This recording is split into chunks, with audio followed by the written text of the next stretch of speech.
আসসালামু আলাইকুম। সবাইকে বিচের চ্যাম্পিয়নের পক্ষ থেকে শুভেচ্ছা এবং স্বাগতম। আমরা গত ক্লাসে প্রকৃতি এবং প্রত্যয় নিয়ে আলোচনা করেছিলাম এবং অনেকজন আপনারা রিকোয়েস্ট করেছিলেন পরবর্তীতে সমাস, এটি নিয়ে আপনাদের অনেক সমস্যা আছে, সেই সমাস ক্লাসটি যেন নেওয়া হয়। তাই আপনাদের অনুরোধের প্রেক্ষিতে আমরা সমাস ক্লাসটি শুরু করব এবং এই যে সমাস, এটি কিন্তু একটি অত্যন্ত বড় একটি অধ্যায় এবং এমন কোনো চাকরি পরীক্ষা নেই যেখানে সমাস থেকে প্রশ্ন আসে না। ফলে এইটি কিন্তু আসলে বাদ দিয়ে প্রস্তুতি নেওয়া খুব একটা বুদ্ধিমানের কাজ হবে না, কারণ সমাসের মার্কটি আপনাকে কিন্তু অন্যদের থেকে এগিয়ে রাখবে। আমরা মোট 4 পর্বে সমাসটি শেষ করব। তার ভিতরে সব থেকে গুরুত্বপূর্ণ হচ্ছে আজকের ক্লাসটি, কারণ আজকের এই ক্লাসের ফলেই সমাসের একেবারে বেসিক যে ব্যাপারটি সেটি আলোচনা করা হবে এবং এই ব্যাপারটি মিস করলে পরবর্তী যে ক্লাস সেগুলো আপনাদের জন্য বোঝা কষ্টকর হবে। তো যারা যারা আসলে আমাদের সাথে সংযুক্ত আছেন সবাই একটু লাইভটাকে শেয়ার করে দিন এবং আমার কথা এবং সাউন্ড ঠিকঠাক শোনা যাচ্ছে কিনা এবং আমাকে ঠিকঠাক দেখা যাচ্ছে কিনা এটি একটু জানান। যদি ঠিকঠাক শোনা যায় এবং যদি দেখা যায় তাহলে সবাই একটু ডান লিখুন, তাহলে আমি ক্লাসটি শুরু করব। সবাই একটু ডান লিখুন যদি ঠিকঠাক শোনা যায়।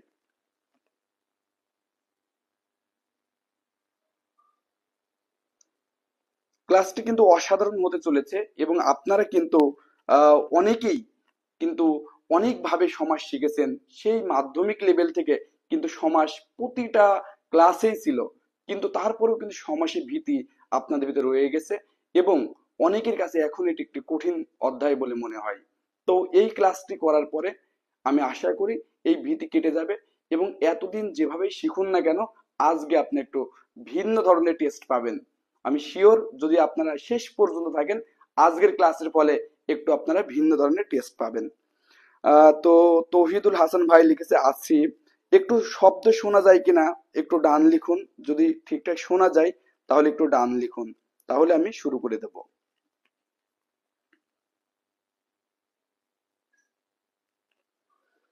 আশা করি ভালোভাবে শোনা যাচ্ছে এবং ক্লাসটি অত্যন্ত ইম্পর্টেন্ট হতে চলেছে, দ্যাটস ওয়াই সবাই অত্যন্ত মনোযোগের সাথে ক্লাসটি করতে থাকুন। তো দেখুন, আমরা একেবারে সমাসের প্রথমে বেসিক ব্যাপারটা নিয়ে আলোচনা করব। সমাস এটি কিন্তু একটি সংস্কৃত শব্দ। কি শব্দ বলুন? সমাস। এটি থেকেও কিন্তু প্রশ্ন এসেছে যে সমাস কোন ভাষার শব্দ।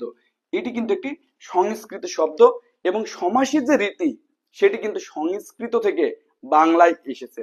ফলে এটি একটি পারিভাষিক শব্দ, যেহেতু এটি একটি সংস্কৃত শব্দ এবং হুবহু সেই একই নামে বাংলায় ব্যবহার করা হয়, তাই সমাস একই সাথে একটি পারিভাষিক শব্দ। কি শব্দ বলুন? একই সাথে একটি পারিভাষিক শব্দ। পারিভাষিক শব্দ। আপনাদের মজার জন্য একটি কথা বলে রাখি, ব্যাকরণের সকল অধ্যায়ের নাম সেটি কিন্তু সংস্কৃত ভাষার শব্দ এবং ব্যাকরণের সকল অধ্যায় একটি পারিভাষিক শব্দ।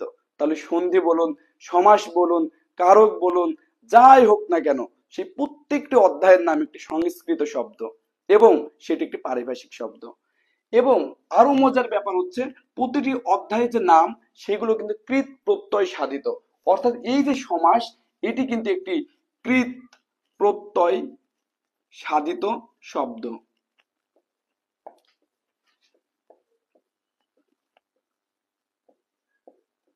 এটি কিন্তু একটি কৃত প্রত্যয় সাধিত শব্দ। একই সাথে তাহলে এখানে যদি আমি সমাস কিন্তু প্রকৃতি এবং প্রত্যয় করি তাহলে কি পাবো? দেখুন, সম এটি কিন্তু একটা উপসর্গ, যেহেতু কৃত প্রত্যয় এখানে এই অস এটি কিন্তু একটা ধাতু প্লাস অ, অর্থাৎ সমাসকে যদি আমি প্রকৃতি এবং প্রত্যয় বিশ্লেষণ করি তাহলে সম যোগ অস যোগ অ পাবেন। ক্লিয়ার? এরপরে পরীক্ষাতে অনেকবার প্রশ্নটি এসেছে যে সমাস এটি ব্যাকরণের কোন তত্ত্বে আলোচনা করা হয়। সমাসের ফলে যেহেতু নতুন নতুন শব্দ গঠন করা হয়, অর্থাৎ সমাস কিন্তু শব্দ তৈরি করার একটি কিন্তু মাধ্যম, একটি প্রক্রিয়া যার মাধ্যমে নতুন নতুন শব্দ তৈরি হয়। ফলে এই যে সমাস সেটি কিন্তু অবশ্যই শব্দ তত্ত্বে, সেটি কিন্তু অবশ্যই শব্দ তত্ত্বে বা রূপ তত্ত্বে আলোচনা করা হয়। শব্দ তত্ত্ব বা রূপ তত্ত্বে আলোচনা করা হয়। তাহলে এটি ব্যাকরণের শব্দ তত্ত্বে বা রূপ তত্ত্বে আলোচনা করা হয়।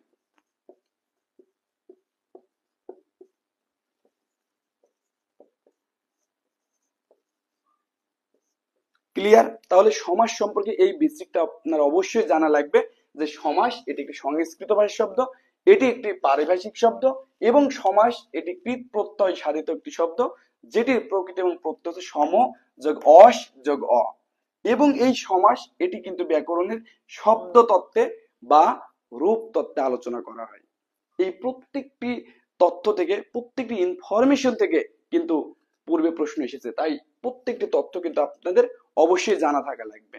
তো যদি এটুকু শিখে ফেলেন তাহলে কিন্তু আমরা যে কাজটি করব, এই সমাসের একেবারেই শুরু থেকে শুরু করব এবং আজকের ক্লাসের পরে আপনাদের সমাস নিয়ে ইনশাআল্লাহ কোনো সমস্যা থাকবে না। তো দেখুন, এই যে সমাস, সেটি অর্থ কি? সমাস শব্দের অর্থ কি? আমরা কিন্তু এটি সবাই জানি যে সমাস শব্দের অর্থ মিলন। কি বলুন? মিলন বা একাধিক পদের এক পদীকরণ। তাই সমাস শব্দের অর্থ কি? মিলন বা একাধিক পদের এক পদীকরণ। হ্যাঁ, এক পদীকরণ। ক্লিয়ার?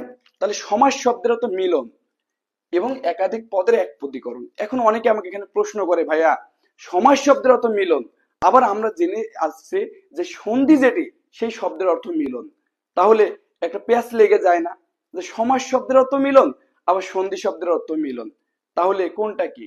হ্যাঁ, এটা সত্য যে সমাস শব্দের অর্থ মিলন, সন্ধি শব্দের অর্থ কি? মিলন। সমাসে মূলত আসলে দুটি শব্দ বা দুটি পদের মিলন ঘটে।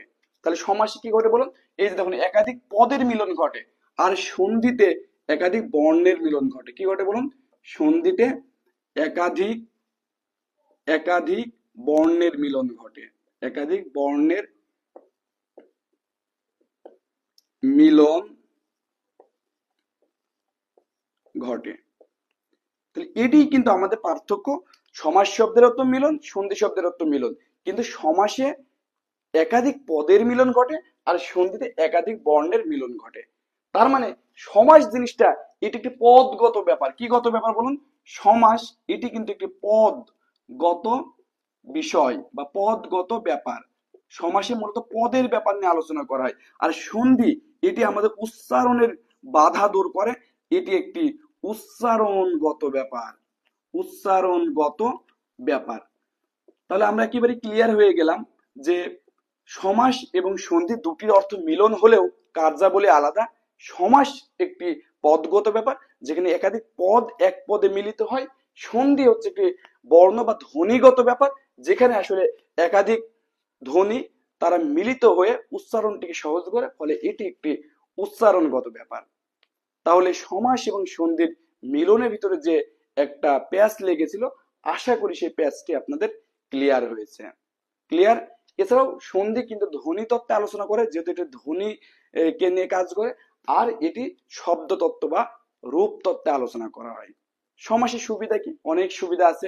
সমাস নতুন নতুন শব্দ গঠন করে এবং বাক্যে অনেক শব্দের যে ব্যবহার, সেই ব্যবহারটাকে সংক্ষেপ করে।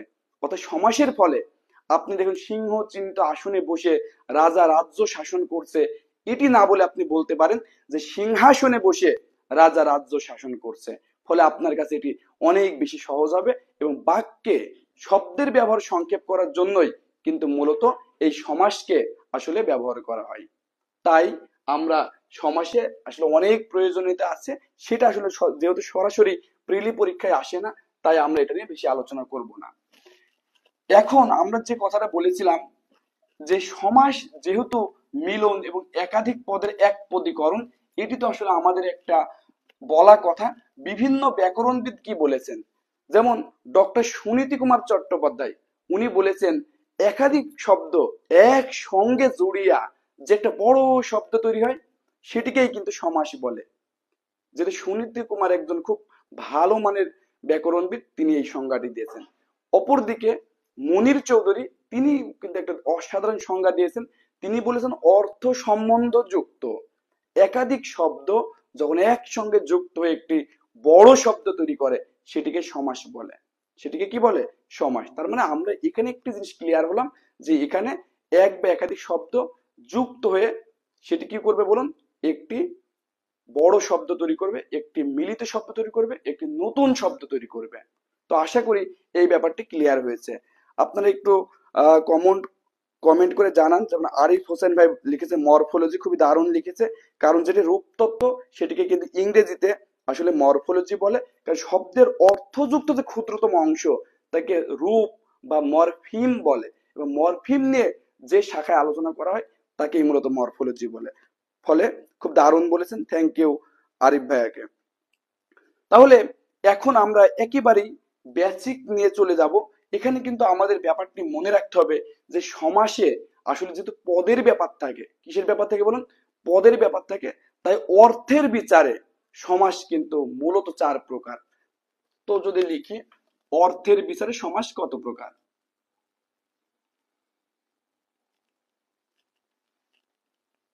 অর্থের বিচারে, যাদের কাছে খাতা কলম আছে লিখে ফেলবেন। অর্থের বিচারে সমাসের প্রকারভেদ।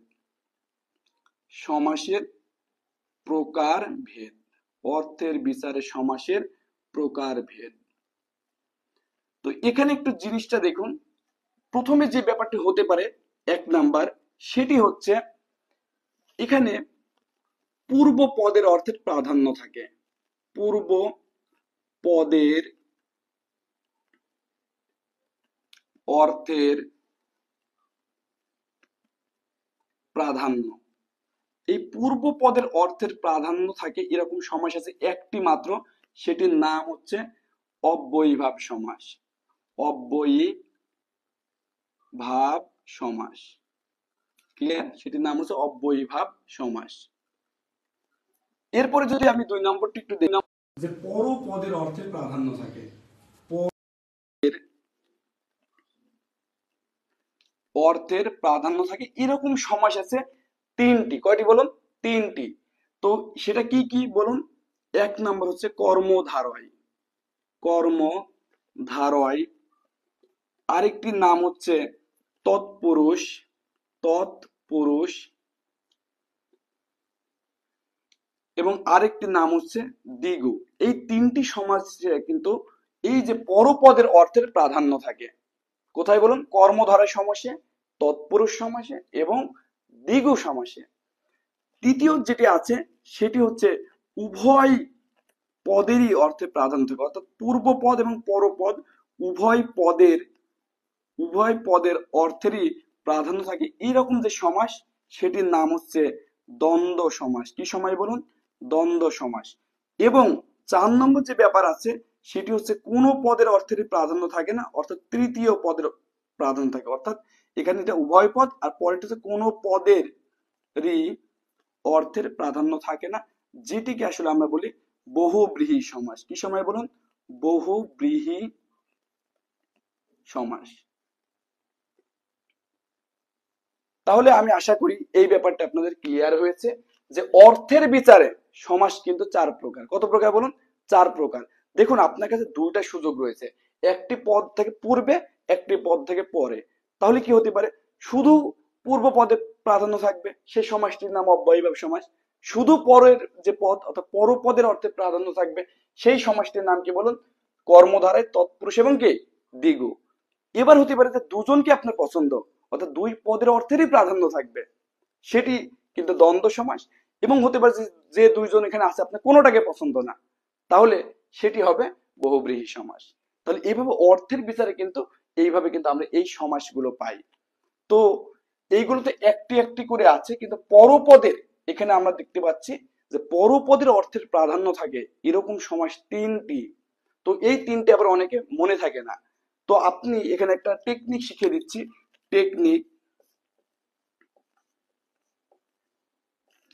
টেকনিক হচ্ছে কতদিন পর।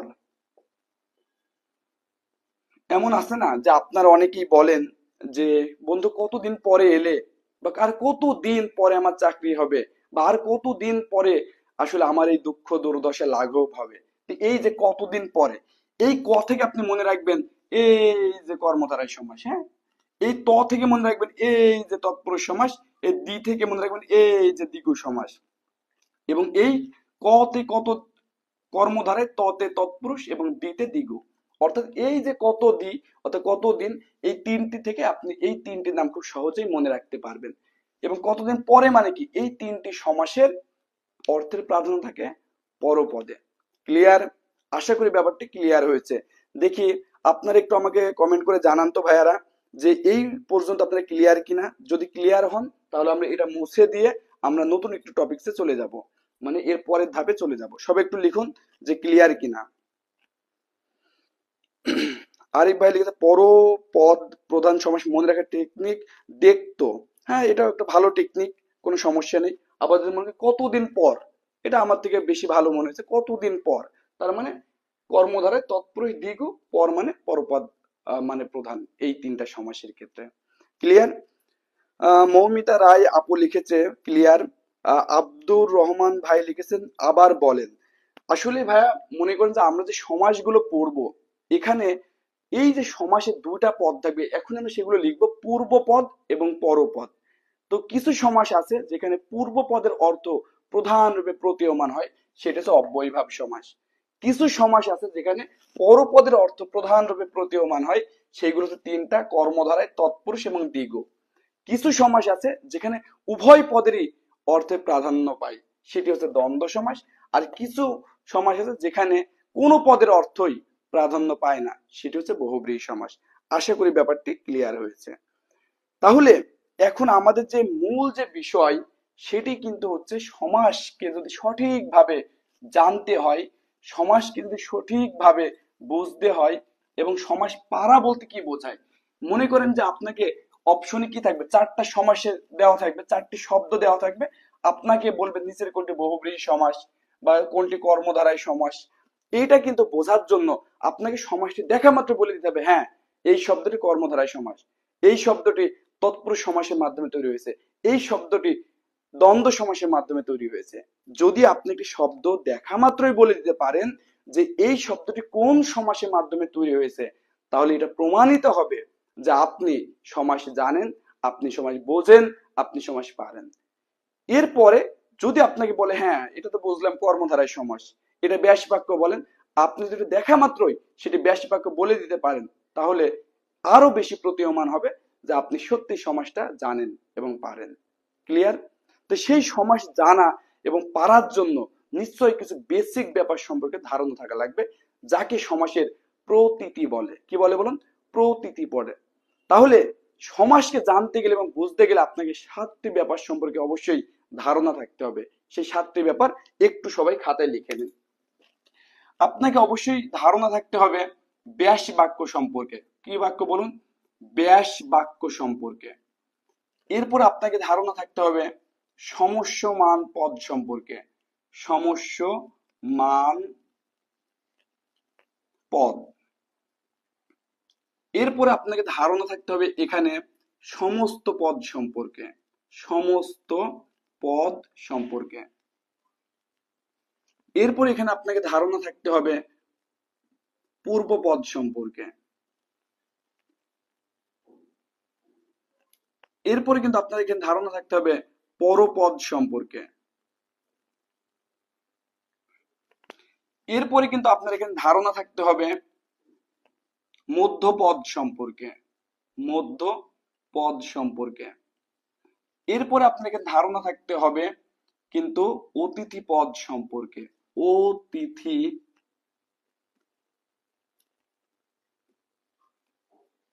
পদ সম্পর্কে। এরপরে কিন্তু আপনার এখানে ধারণা থাকতে হবে পরনিপাত সম্পর্কে।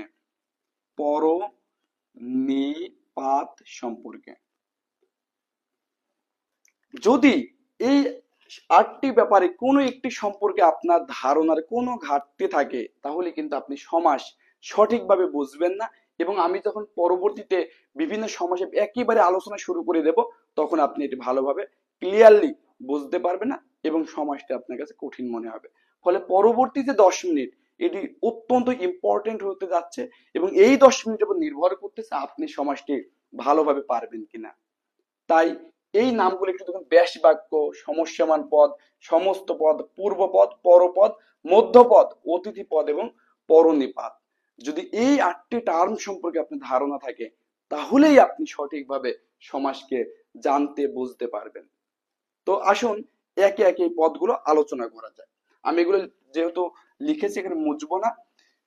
শুরুতেই যদি আমি একটি কথা বলি, আমি কিন্তু সংজ্ঞাতে বলেছিলাম যে একাধিক অর্থ সম্বন্ধ আছে এরকম একাধিক পদের এক পদে পরিণত হওয়াকে সমাস বলে। ঠিক না? এটি সংজ্ঞা না? এটি সংজ্ঞা। তো এখন যদি আমি বলি যে আমি বই পড়ি, একটু দেখেন তো, আমি বই পড়ি, এখানে আমার সাথে বইয়ের এবং বইয়ের সাথে পড়ার কোনো সম্পর্ক আছে কিনা? আমি বই পড়ি এটি কিন্তু একটা বাক্য, এবং বাক্যর যে সংজ্ঞা সেটি কিন্তু হচ্ছে পাশাপাশি অর্থ যুক্ত একাধিক পদ যখন সুশৃঙ্খল ভাবে বসিয়ে বক্তার মনে ভাব সম্পূর্ণরূপে প্রকাশ করে, তাকে এই বাক্য বলে। তার মানে আমি বই পড়ি, এখানে কিন্তু প্রত্যেকটি শব্দ একে অপরের সাথে সম্পর্কযুক্ত। এখন এই 3টা পদকে আপনারা এক পদে পরিণত করা যাবে কিনা একটু কমেন্ট করে জানান। যে আমি বই পড়ি, এইখানে তো 3টি শব্দ রয়েছে, 3টি শব্দ অর্থযুক্ত এবং পরস্পরের সাথে সম্পর্ক আছে। এই 3টি শব্দকে এক পদে পরিণত করা যাবে কিনা একটু কমেন্ট করে জানান।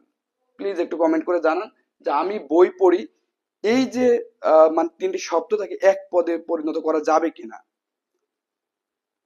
একটু কমেন্ট করে জানান। না হলে তো আমি বুঝতে পারবো না, যেহেতু আপনারা আমার সামনে নেই।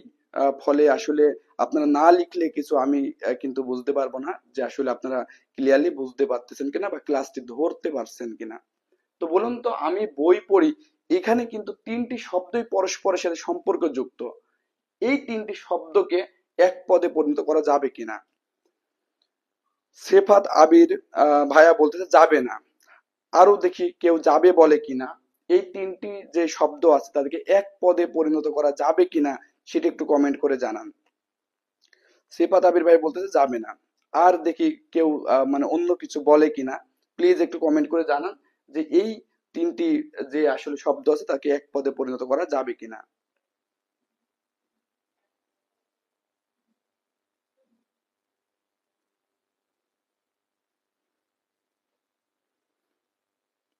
তো তাহলে এখানে আমরা একটা জিনিস কিন্তু মোটামুটি ক্লিয়ার, যে সবাই কিন্তু বলতেছে যে না, যাবে না। আসলেই তো দেখুন তো, আমি বই পড়ি, এখানে 3টি শব্দ যেহেতু পরস্পর সম্পর্কযুক্ত, কিন্তু তাদেরকে এক পদে পরিণত করা যায় না, এক পদে পরিণত করার দরকার হয় না। তার মানে এই যে 3টি, যে এটি একটা বাক্য না, অবশ্যই একটা বাক্য, যেহেতু এই শব্দগুলো পাশাপাশি বসেছে, বক্তার মনের ভাব সম্পূর্ণভাবে প্রকাশ করেছে, কিন্তু এই 3টি শব্দকে এক পদে পরিণত করা যায় না। তাই এইটি হচ্ছে একটি সাধারণ বাক্য। কি বাক্য বলুন? সাধারণ বাক্য। এটি একটি সাধারণ বাক্য। কিন্তু যদি আমি এটা লিখি যে সিংহ, যদি এটা লিখি, এটা আপনি সবার একটা কমন এবং মনে রাখার মতো এক্সাম্পল, সিংহ চিহ্নিত যে আসন, যে আসন, তাহলে দেখুন সিংহ চিহ্নিত যে আসন, এখানে একাধিক শব্দ আছে, এবং এই একাধিক শব্দগুলোকে এক পদে পরিণত করা যাবে কিনা সেটা একটু আমাকে বলুন।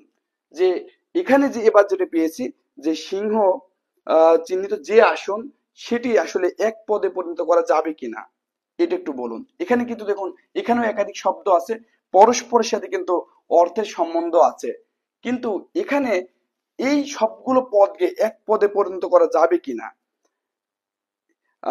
ইমরান হোসেন ভাই বলতে যাবে, সেফাত আবির ভাই বলছে যাবে, এবং তানিয়া আক্তার আপু বলছে যাবে। তাহলে দেখুন ভাইয়া, এটাই কিন্তু পার্থক্য।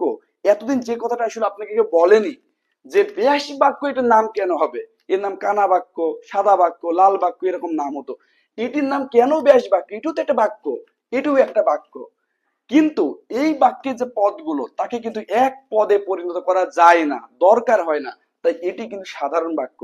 কিন্তু যেসব বাক্য গুলো অর্থ সম্বন্ধ আছে এবং একাধিক শব্দকে এক পদে পরিণত করা যায়, ওই বাক্যটাকে কিন্তু আলটিমেটলি ব্যাস বাক্য বলে। তাহলে এটি কিন্তু হবে সিংহাসন, এবং টোটাল যে বাক্যটি সেটি কিন্তু হবে একটি ব্যাস বাক্য। কি হবে বলুন? এই সিংহ কিন্তু যে আসলে টোটাল যে ব্যাপারটি সেটি কিন্তু কোনো সাধারণ বাক্য নয়, সেটি একটি ব্যাস বাক্য। কি বাক্য বলুন? ব্যাস বাক্য। ক্লিয়ার? ব্যাস বাক্য ব্যাপারটি ক্লিয়ার কিনা বলুন? ব্যাস বাক্য কেন বলা হয়, আজকে আমার বিশ্বাস আপনাদের ধারণাটি ক্লিয়ার হয়েছে কেন এটিকে ব্যাস বাক্য বলা হয়। কারণ ব্যাস বাক্য হচ্ছে এমন একটি বাক্য যে বাক্যের পদগুলো বা যে বাক্যের শব্দগুলো সবগুলোকে এক পদে পরিণত করা যায়। যদি যায় তাহলে সেটি ব্যাস বাক্য, যদি না যায় সেটি সাধারণ বাক্য। আশা করি এই ব্যাপারটি ক্লিয়ার হয়েছে যে ব্যাস বাক্য জিনিসটা কি। তাহলে ব্যাস বাক্য জিনিসটা আমরা ক্লিয়ার হলাম যে ব্যাস বাক্য হচ্ছে এমন একটি বাক্য যে বাক্যের সবগুলো পদকে এক পদে পরিণত করা যায়। ক্লিয়ার? তাহলে এরপরে যে আমার যে সেকেন্ড যে ব্যাপার সেটি হচ্ছে সমস্ত পদ। তাহলে এটা কিন্তু আমাদের ক্লিয়ার হয়ে গেল। এখন আমরা আলোচনা করব সমস্ত পদ। তো দেখুন, এই যে সিংহ চিহ্নিত যে আসন, এই সবগুলো শব্দ কিন্তু এক পদে পরিণত হয়ে সিংহাসন হলো। তার মানে এই সিংহাসনের ভিতরেই কিন্তু সিংহ চিহ্নিত যে আসন, এই সমস্ত পদগুলো কিন্তু এসে এখানে মিলিত হয়েছে। অর্থাৎ ব্যাস বাক্যের সমস্ত পদগুলো যেখানে যে মিলিত হয়, যেখানে যে জমা হয়, যেখানে যে এক পদে পরিণত হয়, এই ব্যাপারটি অর্থাৎ উত্তরটি সমাসবদ্ধ ফলে, সমাসে বলতে নতুন শব্দ তৈরি হলো, সেই সমাসবদ্ধ যে শব্দটি সেটি কিন্তু আমাদের সমস্ত পদ। দ্যাটস এই যে সিংহাসন, এটি কিন্তু একটি সমস্ত পদ। কি পদ বলুন? সমস্ত পদ। ক্লিয়ার? কারণ এখানকার যে সবগুলো যে পদ ছিল, সিংহ চিহ্নিত যে আসন, এই সমস্ত পদগুলো, এই তিন চারটা যে সমস্ত পদগুলো কিন্তু এসে এই সিংহাসনে মিলিত হলো। অর্থাৎ আমি সমাসের মাধ্যমে যে নতুন শব্দটি পেলাম সেটির নামই কিন্তু সমস্ত পদ। আশা করি যে সমস্ত পদের ধারণাটি ক্লিয়ার হয়েছে। যদি সমস্ত পদের ধারণাটি ক্লিয়ার হয়ে যায়, এখন আমাদের কথা হচ্ছে সমস্যমান পদ কি। সমস্যমান পদ কি? সমস্যমান পদের ব্যাপারটা আরো সহজ। এই যে এখানে দেখুন সিংহ, এটা একটি শব্দ, চিহ্নিত এটি একটি শব্দ, যে এটি একটি শব্দ, আসন এটি একটি শব্দ। এই প্রত্যেকটি শব্দ ইন্ডিভিজুয়ালি সিঙ্গেল সিঙ্গেল এক একটি সমস্যমান পদ। অর্থাৎ সিংহ একটি সমস্যমান পদ, চিহ্নিত একটি সমস্যমান পদ, যে একটি সমস্যমান পদ, আসন একটি সমস্যমান পদ। তাহলে যদি আমরা সংজ্ঞায়িত করি কি হবে? সংজ্ঞায়িত করলে এটা হবে যে ব্যাস বাক্যের অন্তর্গত প্রত্যেকটি পদকেই আসলে সমস্যমান পদ বলে।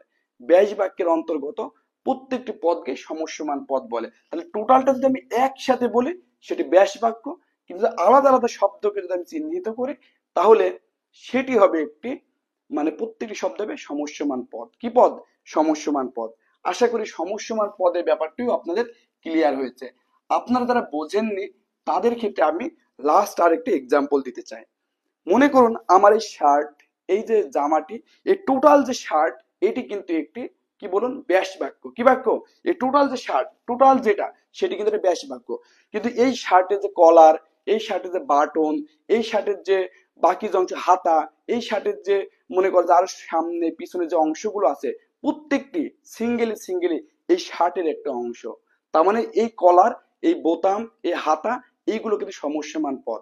আর সবগুলো সমস্যমান পদ মিলে কিন্তু শার্টটি তৈরি হয়েছে। তাহলে পুরো শার্টটাকে যদি আমি ধরি সেটি ব্যাস বাক্য, বাট এই শার্টের প্রত্যেকটি ইন্ডিভিজুয়াল বা ক্ষুদ্র ক্ষুদ্র যে অংশ সেটিকেই কিন্তু আমরা সমস্যমান পদ বলতেছি। আশা করি সমস্যমান পদ আর কোনো সমস্যা হবে না। আপনি এটাই মনে রাখবেন, টোটাল শার্ট সেটি একটি ব্যাস বাক্য, শার্টের ক্ষুদ্র ক্ষুদ্র অংশ, যেসব অংশগুলো মিলে এই শার্টটি তৈরি হয়েছে সেটি সমস্যমান পদ। একইভাবে যে টোটাল যে বাক্য সেটিকে ব্যাস বাক্য, এই ব্যাস বাক্যের প্রত্যেকটি ক্ষুদ্র ক্ষুদ্র অংশ, প্রত্যেকটি সিঙ্গেল সিঙ্গেল যে পদ বা শব্দ, তাকেই কিন্তু আলটিমেটলি কি বলে বলুন? সমস্যমান পদ বলে। যদি আপনারা এই সমস্যমান পদটা বুঝে থাকেন তাহলে কিন্তু আপনাদের পরে পড়তে আর কোনো কঠিন হবে না। এখন দেখুন পূর্ব পদ কি? খুবই সহজ। পূর্ব মানে কি? এই যে বাম পাশে যে পদটা থাকে, অর্থাৎ কোন একটা ব্যাস বাক্যে যে প্রথম পদ, এই প্রথম যে পদ সেটিকেই কিন্তু আলটিমেটলি আপনার কি বলে বলুন? ব্যাস বাক্যের প্রথম যে পদ সেটিকে পূর্ব পদ বলে। কি বলে বলুন? পূর্ব পদ। ক্লিয়ার? তাহলে ব্যাস বাক্যের প্রথম যে পদ সেটির নাম পূর্ব পদ। তাহলে ব্যাস বাক্যের শেষ যে পদ, একদম শেষে যেটি আছে সেটির নাম নিশ্চয়ই পরপদ। এই যে পরপদ, তাহলে পরপদ কোনটি?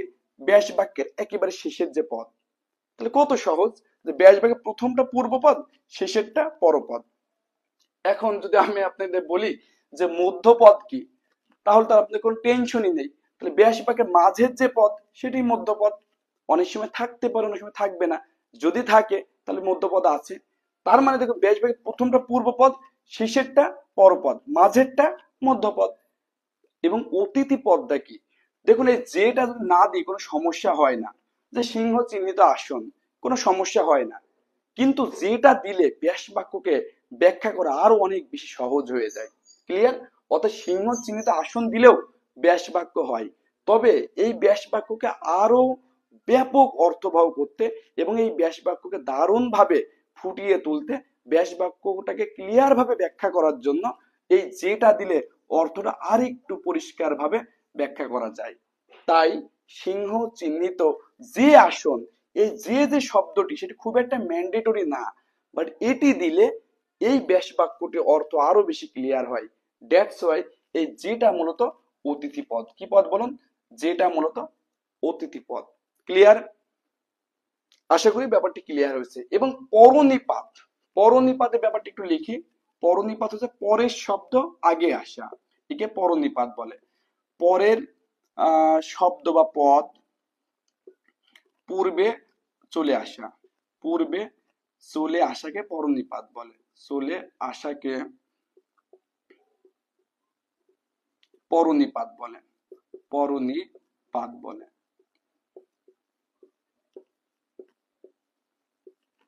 ক্লিয়ার? দেখুন তাহলে আমরা দেখতে পেলাম যে পরনিপাত মানে পূর্বের শব্দ আগে চলে আসা। যদি একটি এক্সাম্পল দিই খুব ক্লিয়ার হবে। মনে করেন যে আমরা বলতে পারি যে গরম, আচ্ছা এমন লিখলাম যে গরম যে চা, আমরা চা খাই না, সেই টি বা চা, এটি আসলে সমাস যেটি হবে সমস্ত পদ, সেটা হবে চা গরম। কি হবে বলুন? চা গরম। এই যে দেখুন চা, সেটি কিন্তু এই ব্যাস বাক্যে একদম শেষে ছিল, বা সমস্ত পদে এসে কি হলো, এটি সবার আগে চলে আসলো। অর্থাৎ এইভাবে ব্যাস বাক্যের শেষে যেটি থাকে, অর্থাৎ পরে যে শব্দটি থাকে, শেষে যেটি থাকে, সেটি যখন একেবারে পূর্বে চলে আসে, এই যে দেখুন আগে চলে আসবে, পূর্বে চলে আসবে, এই ঘটনাটাকে আসলে পরনিপাত বলে। কি বলে বলুন? পরনিপাত। আশা করি ব্যাপারটি ক্লিয়ার হয়েছে। এখন আপনারা একটু আমাকে জানান যে এই ব্যাপারটি ক্লিয়ার কিনা। এই যে সমাসের যে প্রতিটি বা সমাস রিলেটেড যে 8টি বেসিক টার্ম, যেটি না শিখলে আপনি সমাজ ভালোভাবে জানতে এবং বুঝতে পারবেন না, সেই 8টি টার্ম সম্পর্কে ক্লিয়ার কিনা। যদি ক্লিয়ার হন, আমরা একেবারে এবার সমাসে চলে যাব, যেখান থেকে আপনাদের পরীক্ষায় প্রশ্নগুলো আসবে। তবে এইগুলো আপনি যদি ভালোভাবে না জানেন, না বোঝেন, তাহলে কিন্তু আপনারা পারবেন না। একটু লিখুন। মোহাম্মদ জরিফ খান ভাই লিখেছে ক্লিয়ার, মৌমিতা রায় আপু লিখেছে ক্লিয়ার। আরো দু একজন লিখুন যে এই 8টি যে ব্যাপার সেটি ক্লিয়ার কিনা। আব্দুর রহমান ভাই লিখেছে ক্লিয়ার। তার মানে তানিয়া আক্তার আপু লিখেছে আলহামদুলিল্লাহ ক্লিয়ার। তো আমি খুবই ধন্য যে ব্যাপারটা আপনাদেরকে বোধগম্য করতে পেরেছি। এবং এই 8টি ব্যাপার আসলে না জানলে এটা ভালো বোঝাই যায় না। তাহলে আজকে আমার বিশ্বাস ব্যাস বাক্যের নাম আপনারা অনেক সময় শুনেছেন, কিন্তু এটির নাম কেন ব্যাস বাক্য সেটা আজকে জানলেন। কারণ ব্যাস বাক্য হচ্ছে এমন সব বাক্য যেগুলোকে আসলে এক পদে পরিণত করা যায়। আর আমি বই পড়ি, এখানে অনেকগুলো পদ আছে, এগুলোকে এক পদে পরিণত করা যায় না। দ্যাটস এগুলো ব্যাস বাক্য না। কি বাক্য? সাধারণ বাক্য। তাহলে আশা করি এই ব্যাপারটি ক্লিয়ার হয়েছে।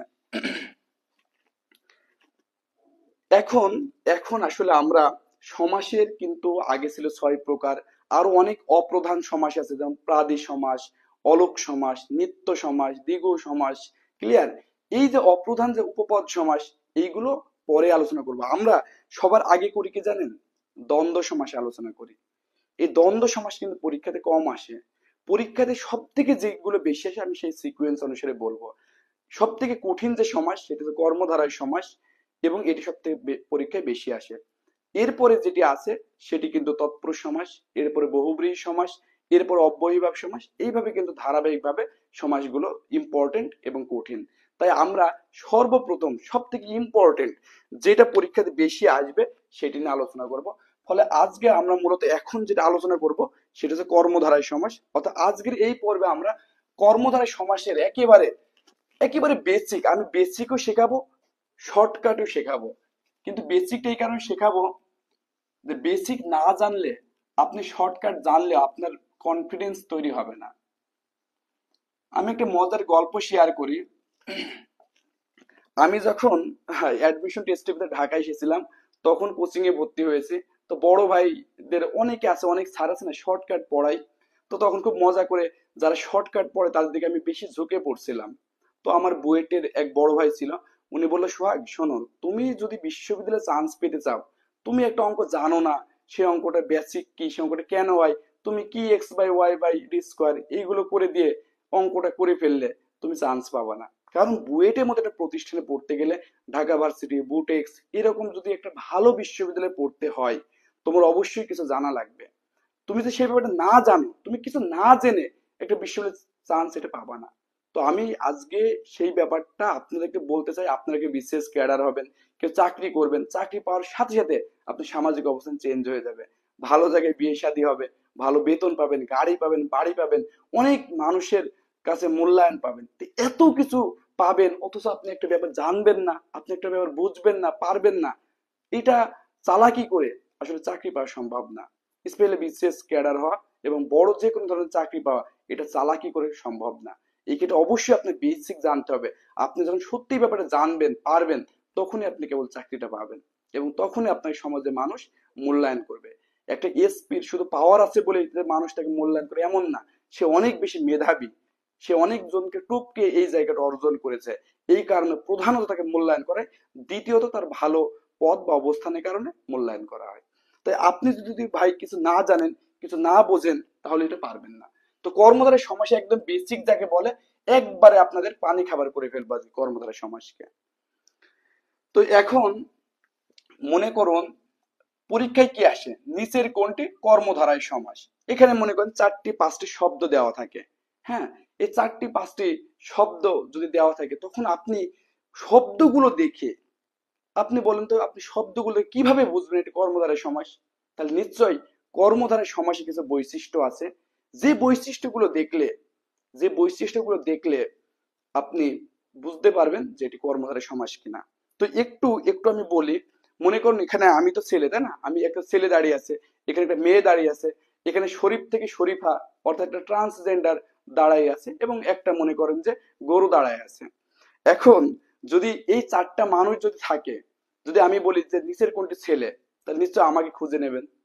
যদি বলি নিচের কোনটি মেয়ে, তাহলে নিশ্চয় মেয়েটাকে খুঁজে নেবেন। যদি বলি নিচের কোনটি ট্রান্সজেন্ডার, আপনি আরেকটাকে খুঁজে নেবেন।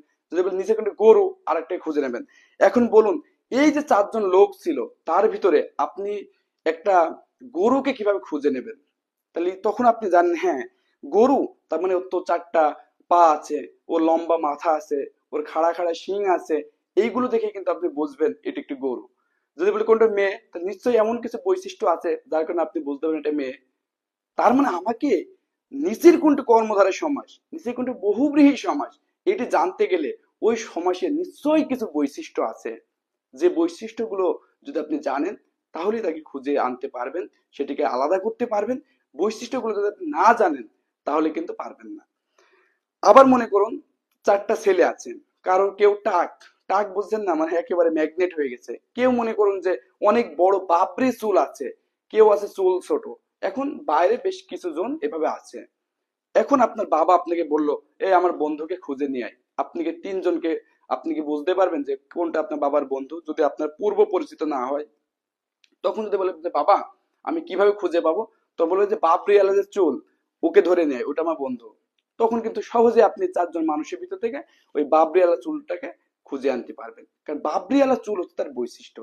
এরকম বৈশিষ্ট্য যদি আপনি না জানেন, আপনি অপশন থেকে কোনোদিন ওই ব্যাপারটাকে আপনি খুঁজে আনতে পারবেন না। তার মানে আমাকে সর্বপ্রথম কোনো কিছুকে, কোনটা কর্মধারায় সমাস, সেটিকে খুঁজে বের করার জন্য আপনাকে কিছু বৈশিষ্ট্য জানতে হবে। সেটি জানলে আপনি চোখ বুঝে আর 20 মিনিট পরে আপনি নিজেই বলতে পারবেন যে কোনটি কর্মধারয় সমাস। তাহলে 20টি মিনিট সময় আমার জন্য আপনারা রাখুন। তো কর্মধারয় সমাসের যে বৈশিষ্ট্য, এখানে 1 নম্বর যে বৈশিষ্ট্য, খাতা কলম থাকলে এটা লিখে নিন। 1 নম্বর যে বৈশিষ্ট্য, সেই বৈশিষ্ট্য গুলো হচ্ছে যে এই সমাসে বিশেষ্য মানে নাউন, বিশেষ্য বা বিশেষণ পদ থাকে, বিশেষ্য বা বিশেষণ পদ থাকে। এটি কিন্তু 1 নম্বর বৈশিষ্ট্য। দ্বিতীয় যে বৈশিষ্ট্য সেটি হচ্ছে, আমরা কিন্তু প্রথমেই বলে দিয়েছি, এখানে পরপদের অর্থের প্রাধান্য থাকে। পরপদের অর্থের প্রাধান্য থাকে। এই দুটি ব্যাপার আপনাকে যখনই আপনার এই চোখ দিয়ে যখন আপনি কর্মধারয় সমাসকে খুঁজবেন, আপনার ফার্স্ট যে কাজ দেখতে হবে, এই খুব মনোযোগ দিয়ে জ্ঞানের চক্ষু দিয়ে আপনাকে দেখতে হবে যে ওই শব্দগুলোর ভিতরে বিশেষ্য বা বিশেষণ পদ আছে কিনা। যদি দেখেন যে বিশেষ্য এবং বিশেষণ পদ আছে, তখন আপনাকে যেটা দেখতে হবে যে পরপদের অর্থের প্রাধান্য আছে কিনা। যদি এই দুটি ব্যাপার থাকে, আপনার কোনো টেনশন করার দরকার নেই, আপনি 1000% শিওর যে ওইটি কর্মধারায় সমাস হবে। কি হবে বলুন? কর্মধারায় সমাস হবে। যদি একটা এক্সাম্পল দিই, মনে করেন যে আমি এটা দিলাম যে নিচের কোনটি কর্মধারায় সমাস। হ্যাঁ, একটু লিখলাম যে নিচের কোনটি কর্মধারায় সমাস। দেখি আপনারা ব্যাপারটি চিনতে পারেন কিনা। 1 নম্বর দিলাম নীলাকাশ। কি বলুন? নীলাকাশ। 2 নম্বর যেটা দিলাম বিষাদ সিন্ধু। বিষাদ সিন্ধু। 3 নম্বর যেটা দিলাম চাঁদ মুখ। এবং 4 নম্বর যেটা দিলাম ধড় পাকড়। আচ্ছা, এই প্রশ্ন হবে নিচে কোনটি কর্মধারয় সমাস নয়। একটু কমেন্ট করে জানান তো যে নিচের কোনটি, সরি এই প্রশ্নটি একটু আসলে আমি ভুল লিখেছিলাম প্রথমে। নিচের কোনটি কর্মধারয় সমাস নয়? অপশন আছে নীলাকাশ, বিষাদ সিন্ধু, চাঁদ মুখ এবং ধড় পাকড়। একটু কমেন্ট করে জানান তো এই 4টি অপশনের ভিতরে কর্মধারয় সমাস নয় কোনটি। বৈশিষ্ট্য উপরে লেখা আছে। অবশ্যই এই পদগুলোর ভিতরে যদি বিশেষ্য এবং বিশেষণ থাকে এবং যদি পরপদের অর্থের প্রাধান্য থাকে, তাহলেই সেটি কর্মধারয় সমাস হবে। তো এই ভিতরে একটি অপশন আছে যেখানে পদগুলো বিশেষ্য বা বিশেষণ নয় এবং পরপদে অর্থে প্রাধান্য নেই, সেটি একটু খুঁজে বলুন। অন্তরা আক্তার আপু লিখেছে ধড় পাকড়। মোহাম্মদ মায়ান ভাইয়া লিখেছে ঘ অর্থাৎ ধড় পাকড়। এবং হাসি খুশি আপু, মৌমিতা রয়, অসাধারণ। আমি খুবই সন্তুষ্ট আপনাদের প্রতি এবং আমি নিয়মিত ক্লাস নেওয়ার জন্য আসলে এখন আমার কাছে ভালো লাগতেছে। আমি কিন্তু 41, 43, 44 এবং 45 4টি বিশেষ পরীক্ষায় উত্তীর্ণ হয়েছি। এখন কিন্তু বর্তমান নবম গ্রেডে চাকরি করতেছি এবং 2টা বিসিএস থেকে কিন্তু আমি সুপারিশ প্রাপ্ত হয়েছি। এখন এখন আমার অভিজ্ঞতা থেকে বলতে পারি যে এই ব্যাপারগুলো কিন্তু এইভাবে শিখলে আপনি কোনোদিন প্রিলি ফেল করবেন না, কখনোই না। আর অনেক পরীক্ষা যেমন প্রাইমারি, নিবন্ধন, এগুলোতে প্রিলি পাস করলেই, যেমন প্রাইমারি প্রিলি পাস করলেই কিন্তু ভাইবা দিলে চাকরি হয়ে যায়। আরো নিবন্ধনে হয়তো সামান্য একটা রিটেন হয়ে যায়, বাট সবাই কিন্তু প্রিলিতে আটকে যায় কারণ তারা শর্টকাট খোঁজে। আমিও শর্টকাট দেখাবো, বাট প্রথমে বেসিক শিখিয়ে। তো এখানে ধরপাকড় যারা লিখেছেন তারা কিন্তু একেবারে ক্লিয়ার হয়ে গেছেন। তারা কেন ধরপাকড় লিখলেন সেই ব্যাপারটা একটু ব্যাখ্যা করি। কারণ ধর এবং পাকড়াও করা, এই দুটি ব্যাপার তো ভাই ভার্ব, ক্রিয়া। কাউকে ধরা মানে কি? কাউকে ধরা মানে আসলে মনে করুন যে এটা একটি কাজ, দ্যাটস ওয়াই এটা একটি ক্রিয়া, তাই না? তো ক্রিয়া যদি হয় তাহলে সেটা কর্মধারয় সমাস হবে না। কর্মধারয় সমাসের কন্ডিশনই হচ্ছে বিশেষ্য বা বিশেষণ হবে। এইভাবে যদি আপনি এই দুটি বৈশিষ্ট্য মনে রাখেন, তাহলে ইনিশিয়ালি কর্মধারয় সমাস এটি চিনতে বুঝতে আপনার কোনো সমস্যা হবে না। এখন যদি আমি আসি পরেরটাতে একটু, যে পরপদের অর্থের প্রাধান্য থাকবে, এটি আসলে কিভাবে বোঝা যাবে?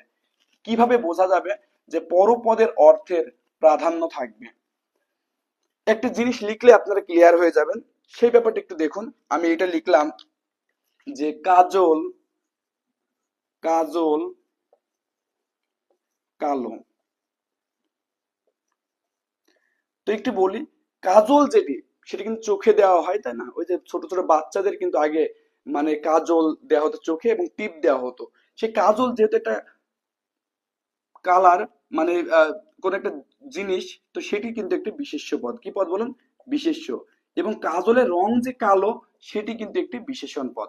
ফলে আমি মোটামুটি শিওর যে এটি কর্মধারয় সমাস হতে পারে।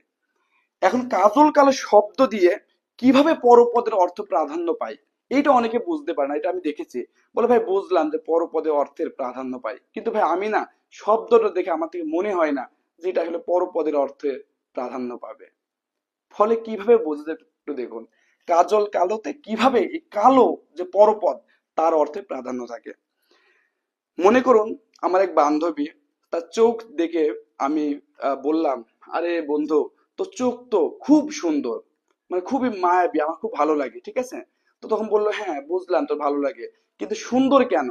তো বললো, তোর চোখ যে কালো, অনেক কালো, এই কারণে আমার খুব ভালো লাগে, মানে চোখের যে আই, হ্যাঁ, সেই ব্যাপারটি কিন্তু খুব কালো বলে আমার খুব ভালো লাগে। এখন বলে, আচ্ছা ঠিক আছে বুঝলাম কালো, তো কেমন কালো? তখন বললাম, তোর চোখ কাজল কালো। তখন সেখানে খুশি হয়ে যাবে, ইমপ্রেস হয়ে যাবে, ঠিক আছে? আরে কাজল কালো দুটি চোখে সে যখন আমায় ডাকে, এরকম কত গানও কিন্তু আমরা শুনেছি।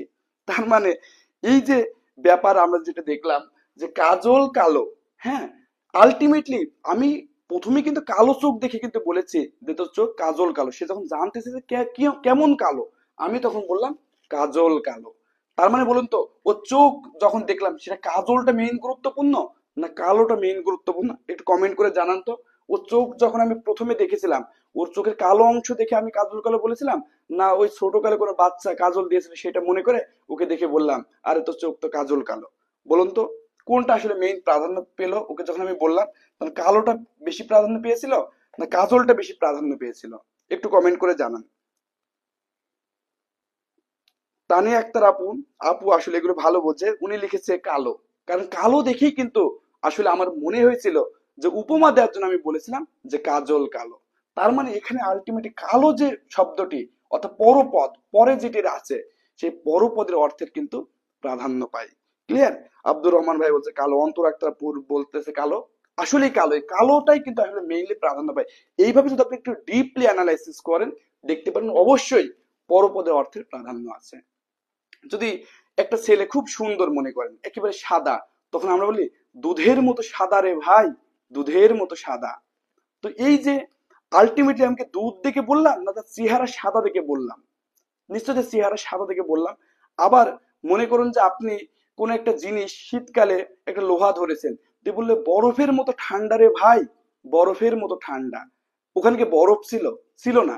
বাট ওই ঠান্ডাটা কেমন, এইটা উপমায়িত করার জন্য আপনি কিন্তু বরফের সাথে তুলনা করেছেন। তাহলে আলটিমেটলি ঠান্ডাটা কিন্তু বেশি গুরুত্বপূর্ণ।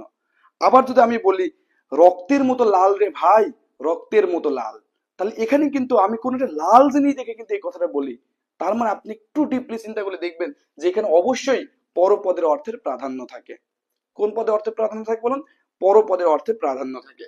তাহলে কিন্তু আমরা একেবারে ক্লিয়ার হয়ে গেলাম যে কর্মধারায় সমাস যদি আমাকে বুঝতে হয়, তাহলে কিন্তু আমাকে এই দুইটি জিনিস সম্পর্কে অবশ্যই ধারণা থাকতে হবে।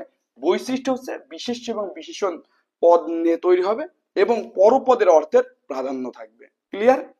এখন অনেকে আবার বলে যে ভাই, এটা নয় বুঝলাম যে বিশেষ্য এবং বিশেষণ পদ নিয়ে তৈরি হবে, তাহলে কি বিশেষ্য এবং বিশেষণ পদ দুইটাই থাকবে, না দুটাই বিশেষণ পদ হবে?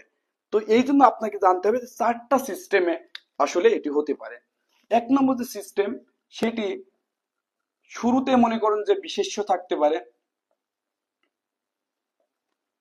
পরে বিশেষণ থাকতে পারে। শুরুতে বিশেষ্য, পরে বিশেষণ, মানে এই দুটি পদ থাকবে। এমন না যে বিশেষ্য বিশেষণ মানে দুটাই থাকতে হবে। এমন হতে পারে যে শুরুতেই বিশেষণ আছে, শুরুতে কি আছে বলুন?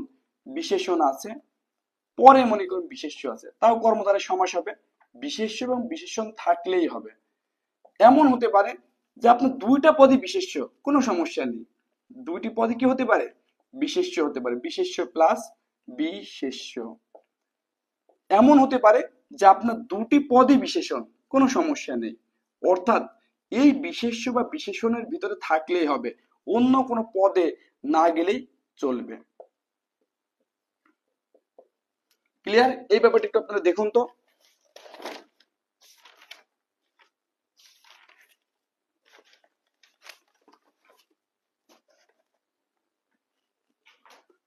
একটু একটু ক্লিয়ার কিনা একটু দেখুন যে বিশেষ্য প্লাস বিশেষণ।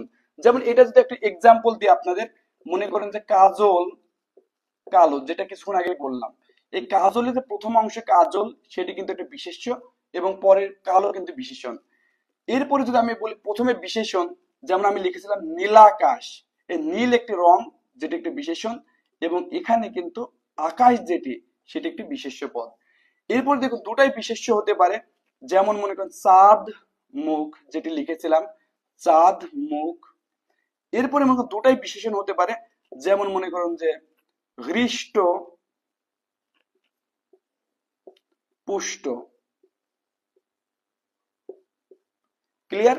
তাহলে দেখুন যে এখানে অনেক কিছুই কিন্তু হতে পারে।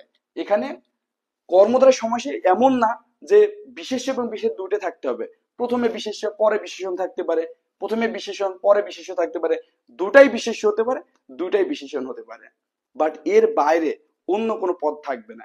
এটাই আসলে মেইন আলোচ্য ব্যাপার। তাহলে আশা করি এই পর্যন্ত একটু ক্লিয়ার কিনা সেটা একটু জানান। যদি এই পর্যন্ত ক্লিয়ার হয় সবাই একটু কমেন্ট করে জানান, তাহলে আমরা আসলে কর্মধারয় সমাসের এবার ক্লাসিফিকেশনে চলে যাব। এই ক্লাসিফিকেশন চলে যাওয়া মাত্রই আপনাদের কর্মধারয় সমাস নিয়ে আমি চ্যালেঞ্জ করে বলতে পারি, ক্লাসটি মনোযোগ দিয়ে করলে ইনশাআল্লাহ কোনো সমস্যা হবে না। এইটুকু একটু ক্লিয়ার কিনা সেটা একটু জানান। কয়েকজন লিখুন যে এই ব্যাপারটি ক্লিয়ার কিনা, যে হ্যাঁ যে এইগুলো থাকে সেটা ক্লিয়ার। মধুমিতা রায় আপু লিখেছে ক্লিয়ার। তার মানে আমরা বুঝতে পারছি যে এই বিশেষ্য বিশেষণ এগুলো থাকলেই এবং পরপদে অর্থে প্রাধান্য থাকলে সেটি কি হবে বলুন, কর্মধারয় সমাস হবে। আব্দুর রহমান ভাই লিখেছে জি, অর্থাৎ আমি বুঝছি যে আসলে এই চারটি ভাবে কিন্তু কি হতে পারে, কর্মধারয় সমাস হতে পারে। দুটাই বিশেষ্য, দুইটাই বিশেষণ, একটা বিশেষ্য, একটা বিশেষণ, শুরুতে বিশেষ্য পরে বিশেষণ, শুরুতে বিশেষণ পরে বিশেষণ, যে কোনোটা কিন্তু থাকতে পারে। তবে যাই থাকুক না কেন এই বিশেষ্য বিশেষণ যদি থাকে সেটি কর্মধারয় সমাস। এখন আমরা কর্মধারয় সমাস যদি আমাকে আলোচনা করতে হয়, যদি জানতে হয় কিছু জিনিস, কিছু কি বলুন জিনিস, এই জিনিস সম্পর্কে আপনার ভালো আইডিয়া থাকতে হবে। এই কিছু জিনিস সম্পর্কে যদি আপনি ভালো আইডিয়া না রাখেন, আপনি কর্মধারয় সমাস ক্লিয়ারলি করতে পারবেন না। কখনো উপমান মনে হবে, কখনো উপমিত মনে হবে, কখনো এইটা মনে হবে যে আপনি একটা ক্যাসাল লাগিয়ে ফেলবেন। তার মানে কর্মধারয় সমাস বুঝতে গেলে আপনাকে এই চারটি জিনিস, এগুলোর অন্য নাম থাকতে পারে বাট আমি এগুলোর নাম দিয়েছি জিনিস, এই চারটি জিনিস সম্পর্কে কিন্তু আপনার আইডিয়া থাকতে হবে। এক নম্বর জিনিসের নাম হচ্ছে উপমান। কি বলুন, উপমান। দুই নম্বর যে জিনিস সেই জিনিসের নাম হচ্ছে উপমেয়। তিন নম্বর যে জিনিস তার নাম হচ্ছে সাধারণ ধর্ম। কি বলুন, সাধারণ ধর্ম। এবং চার নম্বর যে জিনিস তার নাম হচ্ছে কি বলুন, তুলনাবাচক শব্দ।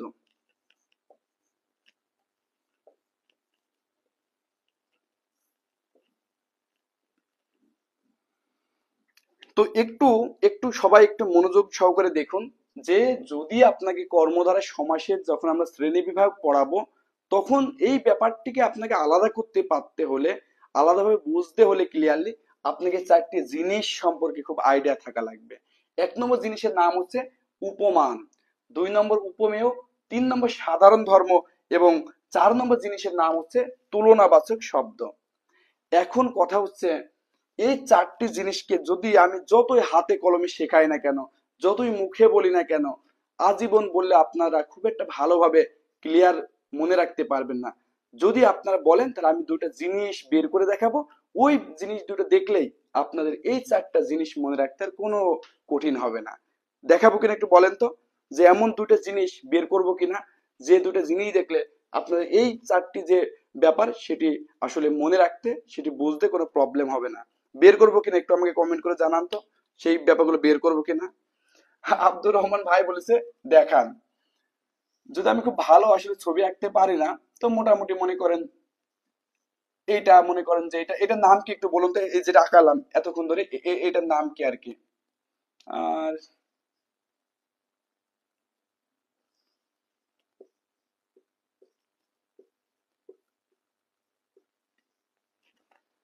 তো এখানে একটা জিনিস দেখুন তো, এই যে যেটা আঁকিয়েছি এটা দেখতে মোটামুটি চাঁদের মতো মনে হচ্ছে কিনা একটু বলুন তো, এইটা দেখতে চাঁদের মতো মনে হচ্ছে কিনা? চাঁদ, এটা কিন্তু একটা চাঁদ, হ্যাঁ।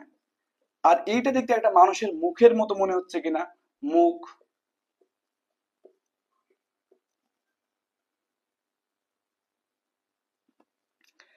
তাহলে আমরা যে কথা বলতেছিলাম, যদি যদি আপনাকে ব্যাপারটি খুব ভালোভাবে বুঝতে হয়, এই যে দুটো জিনিস দেখলে আপনার খুব ক্লিয়ার মনে হবে, হ্যাঁ। তো এখানে একটু দেখুন, আসলে তারা দিয়েছে তো, যাক, এটা দেখে যে তারা মনে হয় এটা বাদ দেন, এটা মনে করেন অর্ধ চাঁদ আর কি, হ্যাঁ। তো এইটা একটা চাঁদ এবং এটা একটা মুখ। এই যে চাঁদ, আচ্ছা আপনি বলুন তো, মনে করেন যে আপনার একটা মেয়েকে বা একটা ছেলেকে খুব পছন্দ হলো, মানে আপনার তার দেখেই খুব ভালো লাগছে এবং মনে হচ্ছে যে না, তার রূপের প্রশংসা করে, তাকে ইমপ্রেস করে তাকে আসলে প্রেমে ফেলা যায় কিনা। তো এই জন্য আপনি তাকে যে বললেন, আরে তোমার চেহারা তো দেয়ালের মতো, সে খুশি হবে কিনা একটু জানান তো। যদি বলেন যে তোমার চেহারাটা তো দেয়ালের মতো, তাহলে সে খুশি হবে কিনা? বা তোমার চেহারা কেমন বইয়ের মতো, সে খুশি হবে কিনা? নিশ্চয়ই সে খুশি হবে না, কারণ কারণ চেহারা কিন্তু দেয়ালের মতো হয় না। অর্থাৎ আপনাকে একটা ব্যাপার মনে রাখতে হবে, যখন আপনি এই মুখ দেখেন কারোর, কারো যখন মুখ দেখেন, তখন তার চেহারাটা যদি খুব সুন্দর হয়, খুব উজ্জ্বল চেহারা হয়, খুব মায়াবী চেহারা হয়, তখন আপনার চাঁদের কথা মনে হয়। কার কথা মনে হয়? চাঁদের কথা মনে হয়। মেবি এটা একটা অ্যান্ড্রু কিশোরের গান ছিল, ওই চাঁদ মুখে যেন লাগে না গ্রহণ, যোচনায় ভরে থাক সারাটি জীবন, তাই না? এই যে চাঁদ মুখে যেন গ্রহণ না লাগে, সূর্য গ্রহণ চন্দ্র গ্রহণ হলে কিন্তু সেটা কালো দেখায়, ক্লিয়ার? এই জন্য এই মানুষের মুখ দেখলে চাঁদের কথা মনে হয়। কার কথা মনে হয়? মুখ দেখলে চাঁদের কথা মনে হয়। তার মানে আমরা তার চেহারাটা কতটা সুন্দর, আমরা যারা মুসলিম আমরা কিন্তু অনেক ওয়াজ মাহফিলে শুনেছি যে নবীর চেহারা চাঁদের চেয়ে সুন্দর ছিল। অর্থাৎ যখন কারো চেহারা দেখি, তখন সেই সৌন্দর্যকে আসলে আমরা উপমায়িত করার জন্য, সেই সৌন্দর্যকে আরো বেশি প্রশংসা করার জন্য আমরা চাঁদের সাথে তুলনা করি। তাহলে যার সাথে তুলনা করি, এই সেই মামুটার নাম হচ্ছে উপমান। মানে যার সাথে তুলনা করি, যার সাথে তুলনা করি সেটির নামই কিন্তু উপমান। যার সাথে তুলনা করি, ক্লিয়ার? এই যার সাথে তুলনা করি সেই জিনিসটার নামই কিন্তু হচ্ছে উপমান। কি বলুন? উপমান। যেহেতু কারণ মুখ দেখলে আমরা চাঁদের সাথে তুলনা করি, তাহলে তুলনা করি চাঁদের সাথে, তাই চাঁদটি উপমান। আর যাকে তুলনা করি, অর্থাৎ এই যে মুখ, এই মুখকে কিন্তু আমরা তুলনা করি, এই মুখটি হচ্ছে একটি উপমেয়। মুখটি কি বলুন? উপমেয়। তাহলে যার সাথে তুলনা করি সেটি কি? উপমান। আসলে আমরা মানে অনেকেই কিন্তু আমাদের এলাকায় স্পেশালি চাঁদকে অনেকে চাঁদ বলে, বলে আজ যে চাঁদ রাত, হ্যাঁ।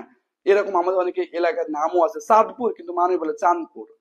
অর্থাৎ চাঁদকে অনেকে চাঁদ বলে, মনে করে চাঁদ মান, চাঁদ মান, অর্থাৎ চাঁদ, চাঁদ দিকে হ্যাঁ চাঁদ এসে তুলনা করি, তাহলে এটা মান মানে উপমান হবে। এবার মনে রাখবেন চাঁদ মান, ক্লিয়ার? অর্থাৎ যার সাথে তুলনা করি সেটি উপমান, সেটি সম্ভবত চাঁদের এক্সাম্পলটা মনে রাখবেন। আর যাকে তুলনা করি, অর্থাৎ সে মুখ, মুখ মেয়, অর্থাৎ এই উপমেয় মানে আসলে যাকে তুলনা করি। এখন কোনো ইট দেখে কেন কোনো মেয়ের মুখের কথা মনে হয় না? কারণ একটা ইটের যে ক্যারেক্টারিস্টিক, ইটের যে ধর্ম এবং একটা মেয়ের চেহারা যে ধর্ম, এর ভিতরে কিন্তু কোনো সাধারণ ধর্ম নেই। কি নেই? কোনো সাধারণ ধর্ম নেই। যদি আপনি কাউকে ইমপ্রেস করার জন্য বলেন যে আপনার চেহারা দেয়ালের মতো সুন্দর, সে আপনাকে জুতা পিটা করবে, ঠিক আছে? কারণ দেয়ালের সাথে একটি মানুষের চেহারার কোনো সাধারণ কোনো মিল নেই, কোনো সাধারণ গুণাবলী নেই। চাঁদের যেমন সৌন্দর্য রয়েছে, মানুষের মুখে সৌন্দর্য রয়েছে। এই দুটা জিনিসের ভিতরে একটা কমন বৈশিষ্ট্য আছে, সেটা হচ্ছে সৌন্দর্য। যদি এই কমন বৈশিষ্ট্যটা থাকে, যে কমন বৈশিষ্ট্যটার কারণে কারো মুখ দেখলে চাঁদের কথা মনে হয়, কথা কি বোঝা গেছে?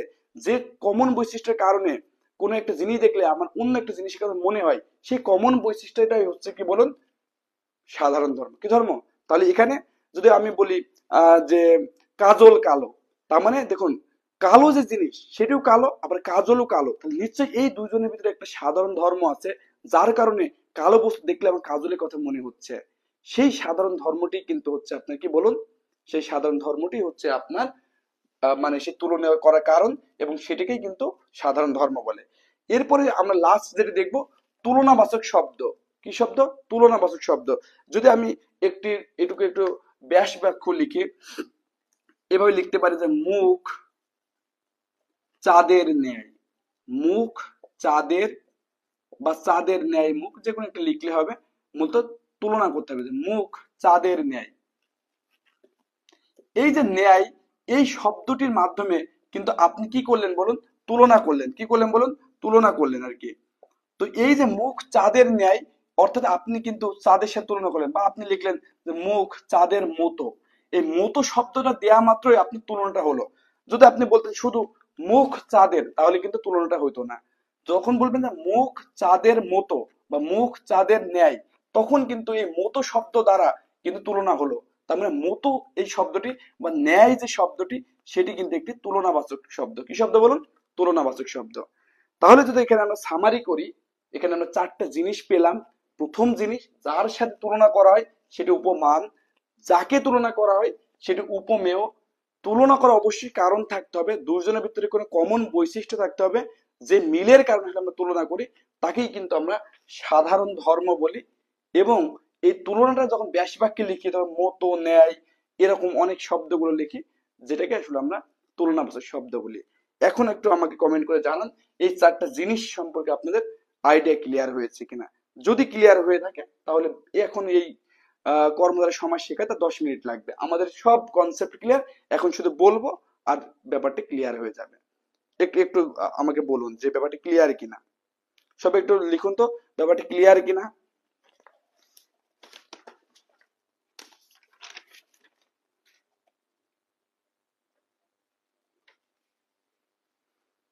আব্দুর রহমান ভাইয়া বলতেছে ক্লিয়ার। আরো দু একজন বলুন যে এই চারটা জিনিস সম্পর্কে আপনার আইডিয়া ক্লিয়ার কিনা। আচ্ছা আচ্ছা, মধুমিতা রায় আপু লিখেছে ক্লিয়ার, তৌহিদুর ইসলাম ভাই লিখেছে ক্লিয়ার, তানিয়া আক্তার আপু বলতেছে আবার একটু বলেন। আপু হচ্ছে যে মনে করেন যে যখন আপনি তুলনা করবেন, তো যার সাথে তুলনা করবেন, মনে করেন চাঁদের সাথে আপনার মুখকে তুলনা করতেছে, তাহলে চাঁদ সেটি হবে উপমান, আপনার মুখ সেটি হবে উপমেয়। তুলনা কেন করতেছি? কারণ মুখ এবং চাঁদ দুটাই সুন্দর জিনিস, তাই সেটি একটা সাধারণ ধর্ম। এবং যখন তুলনা করতেছি তখন লিখতেছি চাঁদের মতো সুন্দর মুখ, এই মতো যে শব্দটি সেটি একটি তুলনাবাচক শব্দ। আশা করি ব্যাপারটি ক্লিয়ার হয়েছে।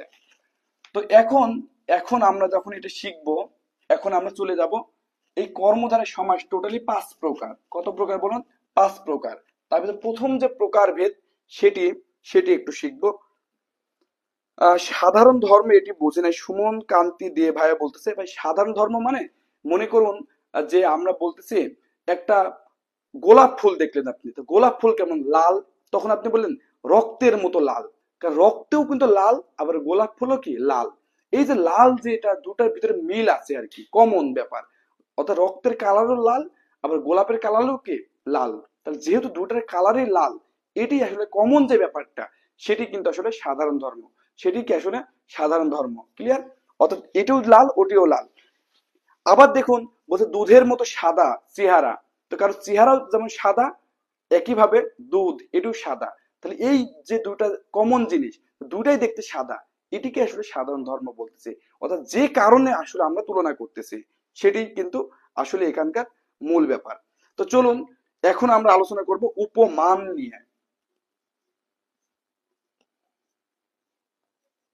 উপমান কর্মধারায় সমাস। উপমান কর্ম ধারায় সমাস।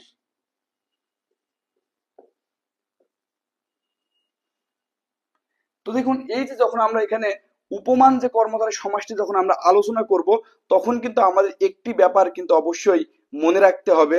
সেটি একটু খুব ভালোভাবে মনে রাখতে হবে যে উপমান কর্মধারয় যে সমাস আছে, সেখানে কিন্তু দুটি ব্যাপার থাকবে। একটি হচ্ছে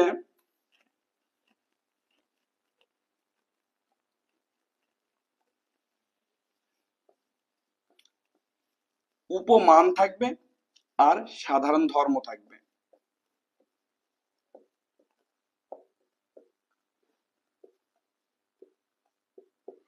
একটু দেখুন, আমরা বলতেছি উপমান কর্মধারয় সমাসটি হয় দুটি ব্যাপার নিয়ে। আমরা চারটা জিনিস পড়ছিলাম না? উপমান, উপমেয়, সাধারণ ধর্ম এবং তুলনাবাচক শব্দ। তো এখানে শুধু যদি উপমান এবং সাধারণ ধর্ম, এই দুটি ব্যাপার মিলে যদি সমাস হয় সেটা হবে উপমান। একটু এক্সাম্পল দিলে ক্লিয়ার হবে। মনে করেন যে আমরা এভাবে লিখলাম, যে মনে করেন যে যে এক্সাম্পলটা বারবার লিখছি সেটাই লিখি আপনাদের বোঝার সুবিধার্থে, যে কাজলের ন্যায় কালো, এটিকে বললাম কাজল কালো। কাজলের ন্যায় কালো কি হবে বলুন? কাজল কালো। এখন আমার যেটা মেইন ব্যাপার দেখুন, আমরা কাজলের ন্যায় কালো, এখানে আসলে আমরা তুলনা করতেছি কার সাথে? চোখকে। কিন্তু চোখের কি কোনো কথা এখানে আছে? আমরা কি বলেছি যে কাজলের ন্যায় কালো চোখ? অর্থাৎ যাকে তুলনা করতেছি, হ্যাঁ, তাকে কিন্তু এখানে থাকে না। আমরা বলেছিলাম মুখটা যেমন উপমেয়, তেমন আপনার চোখের সামনে যেটা আছে, অর্থাৎ আপনি কারো চোখ দেখে বলতেছেন কাজলের ন্যায় কালো চোখ, তাই না?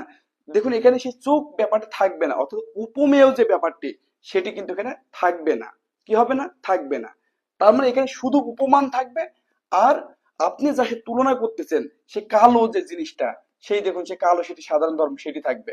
অর্থাৎ উপমান আর সাধারণ ধর্ম এই দুটি মিলে যে সমাস হবে সেটি কিন্তু উপমান কর্মধারয় সমাস হবে। ক্লিয়ার?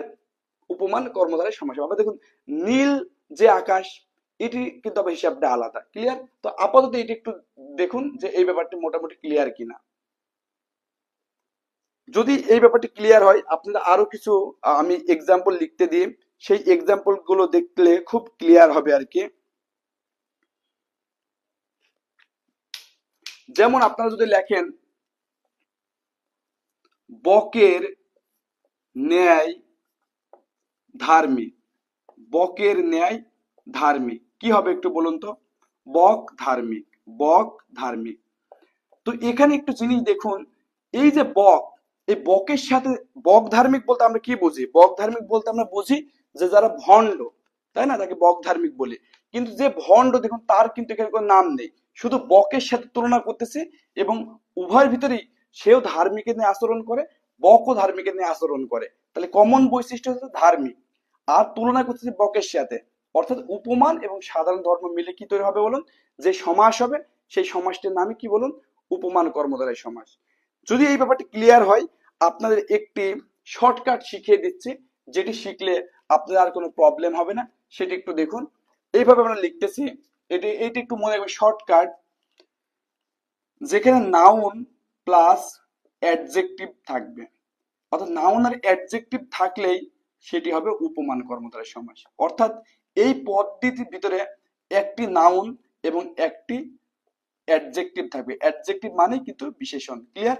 যদি একটি নাউন এবং একটি অ্যাডজেক্টিভ থাকে সেটি কিন্তু আপনার কি হবে বলুন? সেটি হবে উপমান কর্মধারয় সমাস। যেমন যদি আমি এটা আরেকটি এক্সাম্পল দিই, মনে করেন যে এক্সাম্পল দিলাম কুসুম কোমল।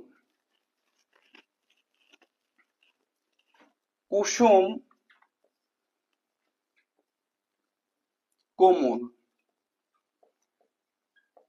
এরপর যদি একটা এক্সাম্পল দিই বজ্র কঠিন। বজ্র কঠিন। যদি আপনি দেখেন কুসুম, কুসুম মানে তো ফুল, তাই না? তাহলে এটি কিন্তু একটা নাউন।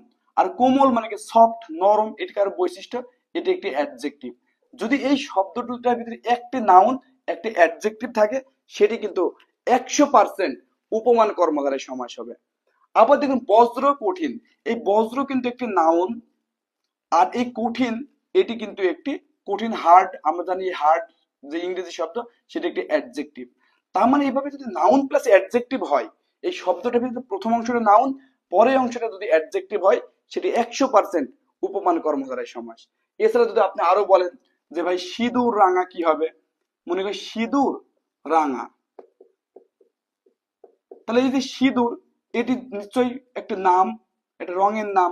সেই সিঁদুর এটি একটি নাউন, এবং রাঙা এটি একটি কালার, ফলে এটি একটি অ্যাডজেক্টিভ। অর্থাৎ যদি নাউন এবং অ্যাডজেক্টিভ এই দুটা মিলে যদি কোনো কর্মধারয় সমাস তৈরি হয়, সেই কর্মধারয় সমাসটির নাম কি হবে বলুন? সেই কর্মধারয় সমাসটির নাম হবে উপমান কর্মধারয় সমাস। এই ব্যাপারটি ক্লিয়ার হয়েছে কিনা একটু বলুন, তাহলে আমরা উপমিত কর্মধারয় সমাস নিয়ে আলোচনা করব। একটু লিখুন যে আসলে উপমান কর্মধারয় সমাস, এখানে যে দুটা পদ থাকবে, প্রথম যে পদ সেটা নাউন, পরেরটা অ্যাডজেক্টিভ। নাউন এবং অ্যাডজেক্টিভ মিলে এই কর্মধারয় সমাসটি তৈরি হয়। এবং যদি আমি ব্যাকরণের ভাষায় বলি সেটি হবে উপমান, অর্থাৎ যার সাথে তুলনা করি এবং সাধারণ ধর্ম থাকবে। কিন্তু উপমেয়, যাকে তুলনা করি সে তার কোনো অস্তিত্ব এই ব্যাস বাক্যের ভিতরে থাকবে না। তো সবাই লিখেছে ক্লিয়ার? তো অসংখ্য ধন্যবাদ। তাহলে আমরা পরেরটা শুরু করি, যে উপমিত।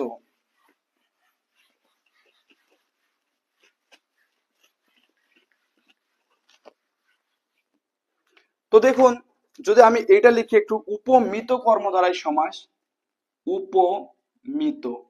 এখন আর বেশি সময় লাগবে না, আপনারা 10টা মিনিট ওয়েট করুন, আমরা শেষ করে দেব, আপনার ধৈর্য নষ্ট করব না।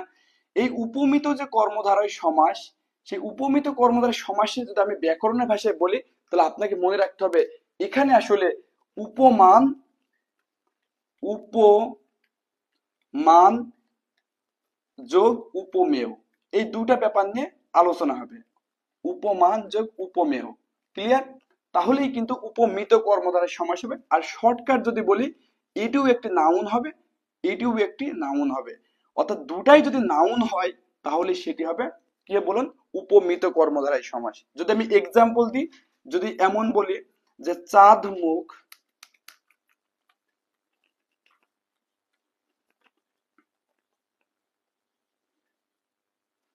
তারপর যদি বলি অধর পল্লব, অধর পল্লব, তারপর যদি বলি বাহুলতা। একটু খেয়াল করে দেখুন, যদি আমি বলেছি এখানে উপমান থাকবে, আমরা কিন্তু কিছুক্ষণ আগে বলেছিলাম যে সান উপমান, অর্থাৎ এখানে প্রথম যে অংশ সেটি কিন্তু একটি উপমান, সেটি একটি কি বলুন, উপমান। এবং মুখ, এই মুখের সাথে কিন্তু তুলনা করতেছি, এটা উপমেয়। কিন্তু এখানে কি খেয়াল করেছেন, যদি এটা ব্যাস বাক্য লিখি তাহলে এমন হবে যে চাঁদের ন্যায় মুখ, কি হবে বলুন, চাঁদের মতো মুখ। তাহলে এই যে চাঁদের মতো মুখ, আমরা কি এখানে সুন্দর এই কথাটিকে উল্লেখ করেছি? অর্থাৎ চাঁদ আর মুখের সাথে সরাসরি তুলনা করতেছি। চাঁদ এবং মুখের ভিতরে যে কমন বৈশিষ্ট্য, সে কমন বৈশিষ্ট্যটা নিয়ে কিন্তু আমরা কি করতেছি না, আলোচনা করতেছি না। অর্থাৎ এখানে যদি আপনি একটু খেয়াল করে দেখেন যে সরাসরি উপমান, অর্থাৎ চাঁদ, এবং তুলনা করতেছি কার সাথে, মুখের সাথে। অর্থাৎ চাঁদ এবং মুখের মধ্যে সরাসরি তুলনা করতেছি, কিন্তু চাঁদ এবং মুখের মধ্যে যেটা কমন বৈশিষ্ট্য ছিল, যে দুইটা জিনিসই সুন্দর, সে সেই সাধারণ ধর্মটা কিন্তু এই ব্যাস বাক্যে থাকে না। ক্লিয়ার? অর্থাৎ যদি উপমান এবং উপমেয়ের মধ্যে সরাসরি সরাসরি কোনো সমাস হয়, সেটি কিন্তু আমাদের সেই বহুল কাঙ্ক্ষিত উপমিত সমাস। কি সমাস? উপমিত সমাস। এখন কথা হচ্ছে শর্টকাটে কিভাবে বুঝবো। আপনি ভাইয়া চাঁদ এটি একটি জিনিসের নাম, তাহলে এটি একটি নাউন। আবার মুখ এটি একটি অঙ্গের নাম, এটিও নাউন। তাহলে যেহেতু দুটাই নাউন, তাহলে এটি একটি কি সমাস বলুন, এটি একটি উপমিত সমাস। এরপরে যদি আমি পরেরটা যদি একটু বলি, যে অধর। দেখুন, অধর মানে ঠোঁট, অধর মানে কি ঠোঁট, আর পল্লব মানে পাতা। তার মানে অধর পল্লব মানে কি বলুন, পাতলা ঠোঁট, মানে পাতার মতো চিকন ঠোঁট। আমরা জানি যে স্বভাবতই সবাই একটু চিকন ঠোঁট পছন্দ করি। তো স্বভাবতই এই যে অধর পল্লব দিয়ে কিন্তু কবি সাহিত্যিকরা, পাতা যেমন চিকন, পাতা কি কখনো দেখেছেন অনেক মোটা হয়, পাতা কিন্তু স্বভাবতই চিকন হয়। তো কারো ঠোঁট খুব পাতলা চিকন বলতে আসলে আমরা অধর এবং পল্লবটা ব্যবহার করি। যেখানে অধর এটা ঠোঁট, পল্লব মানে পাতা, দুটিই নাম, অর্থাৎ নাউন প্লাস নাউন, এটি একটি উপমিত কর্মধারয় সমাস। একইভাবে বাহু, বাহু মানে হাত। আর লতা মানে তো লতা, লতা মানে কি লতা, লতা পাতা কিন্তু খুব চিকন হয়। তার মানে কারো বাহু যদি খুবই চিকন হয়, এরকম চিকন হাত যুক্ত যে জিনিস, তাকে কিন্তু বাহুলতা বলে। তাহলে বাহু একটি নাউন, লতাও একটি নাউন। বাহু উপমান, লতা উপমেয়। উপমান এবং উপমেয় সরাসরি সমাস হচ্ছে, কোনো সাধারণ ধর্মের উল্লেখ নেই। দ্যাটস ওয়াই এটি কিন্তু উপমিত কর্মধারায় সমাস হবে। ক্লিয়ার? আশা করি এই ব্যাপারটি ক্লিয়ার হয়েছে। একটু কমেন্ট করে জানান যে উপমিত ব্যাপারটি ক্লিয়ার কিনা। এখানে যদি আমি এক লাইন ফিনিশিং করি, দুটাই নাউন থাকবে। আর যদি ব্যাকরণের ভাষায় বলি, উপমানের সাথে উপমেয়ের সমাস হবে, এখানে কোনো সাধারণ ধর্ম থাকবে না। এই ব্যাপারটি ক্লিয়ার কিনা একটু জানান। জানলে আজকে আমরা রূপক কর্মধারয় সমাস আলোচনা করব, যেটি শিখলেই আপনাদের মোটামুটি কর্মধারয় সমাস নিয়ে কোনো সমস্যা হবে না। একটু কমেন্ট করে জানান যে ব্যাপারটি ক্লিয়ার কিনা।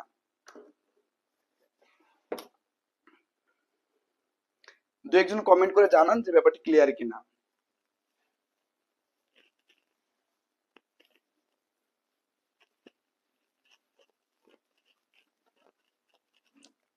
আব্দুর রহমান ভাই বলতেছে ক্লিয়ার।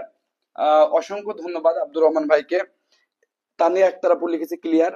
আপনাকে অনেক ধন্যবাদ। এখন এখন আমরা যে ব্যাপারটা আলোচনা করব সেটা হচ্ছে রূপক। এটি খুবই পরীক্ষার জন্য ইম্পর্টেন্ট একটি সমাস, যে রূপক কর্মধারয় সমাস। রূপক কর্মধারয়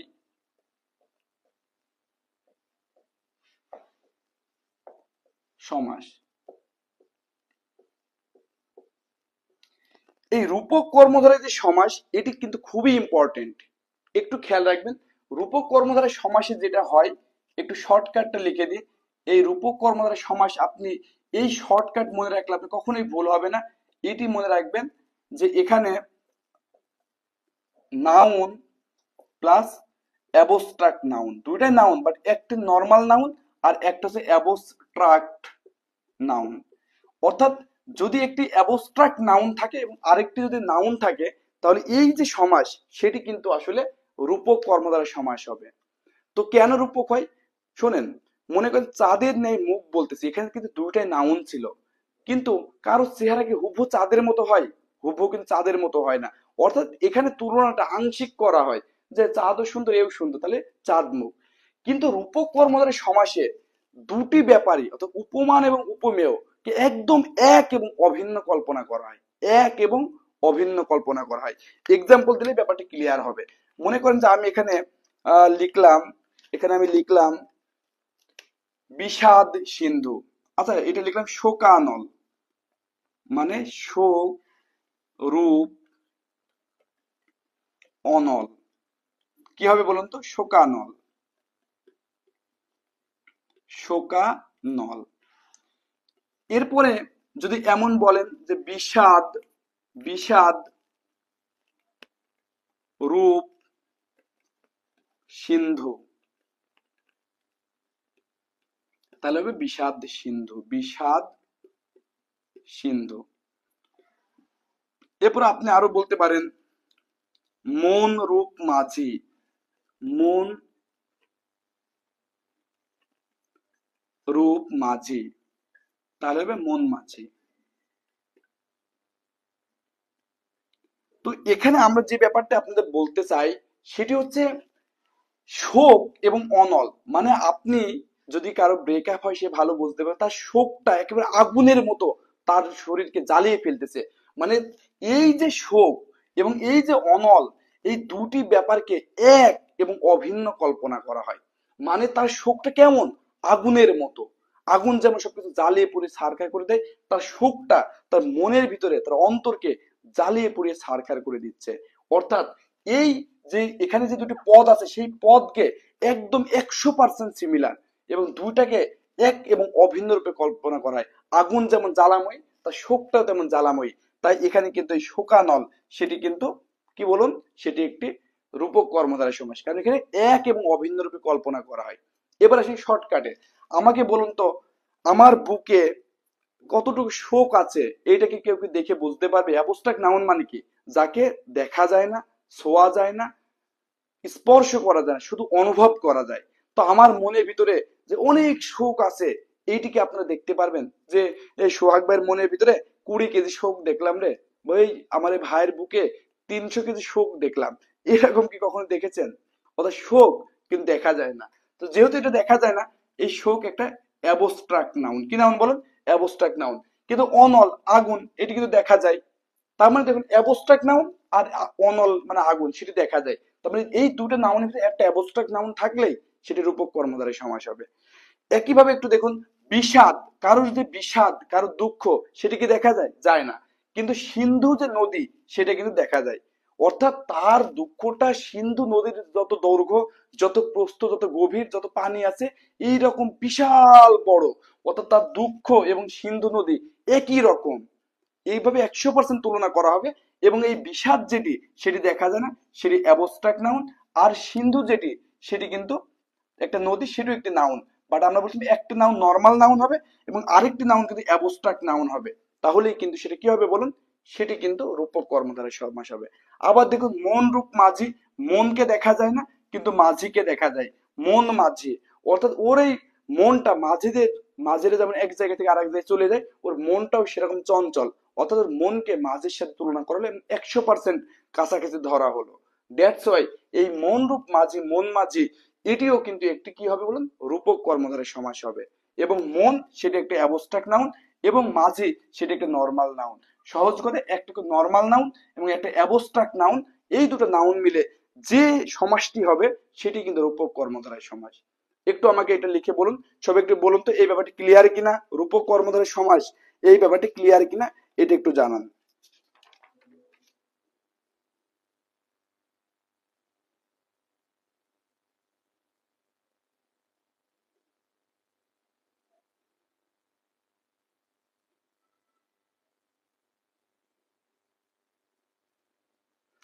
একটু একটু লিখুন যে ব্যাপারটি ক্লিয়ার কিনা। তানিয়া আক্তার আপু লিখছে ক্লিয়ার। আর দু একজন লিখুন, লিখলে এটুকু আমরা ক্লিয়ার করে দেবো। ভাইয়া একটু জাস্ট একটা জিনিস দেখবেন যে একটা অ্যাবস্ট্রাক্ট নাউন, একটা নর্মাল নাউন যদি এমন থাকে আপনি এমনি দেখবেন মন, বিষাদ, শোক, এই সবগুলো অ্যাবস্ট্রাক্ট নাউন। এবং শোককে একদম 100% আগুনের সাথে তুলনা করা হয়, যদি একদম এক এবং অভিন্ন কল্পনা করে তাহলে সেটি রূপক কর্মধারয় সময়। তাহলে রূপক কর্মধারায় যদি চলে যায়, এখন আমরা আর দুইটি কর্মধারায় রয়েছে যেটি শিখতে 2 থেকে 3 মিনিট লাগবে। এই তিনটাই মূলত পরীক্ষাতে আসে, তো মাঝে মাঝে বাকিগুলো আসে, তাই একটু সেগুলো আলোচনা করতেছি। এখানে যেটা আছে মধ্য পদলোপী কর্মধারায় সমাস, মধ্য পদ লোপী কর্মধারায় সমাস। তো নাম দেখেই বুঝছেন মধ্য পদলোপী কর্মধারায় সমাস মানে কি, মানে যেখানে যে কর্মধারায় সমাসে মধ্য পদটা লোপ পাবে এবং সমস্ত পদে অবশ্যই বিশেষ বিশেষণ হবে এবং পরপদে অর্থে প্রাধান্য থাকবে। যেমন যদি আমি বলি স্বর্ণ দ্বারা নির্মিত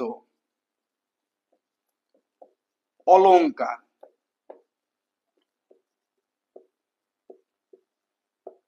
তাহলে কি হবে বলুন, স্বর্ণালঙ্কার। কি হবে বলুন, স্বর্ণালঙ্কার।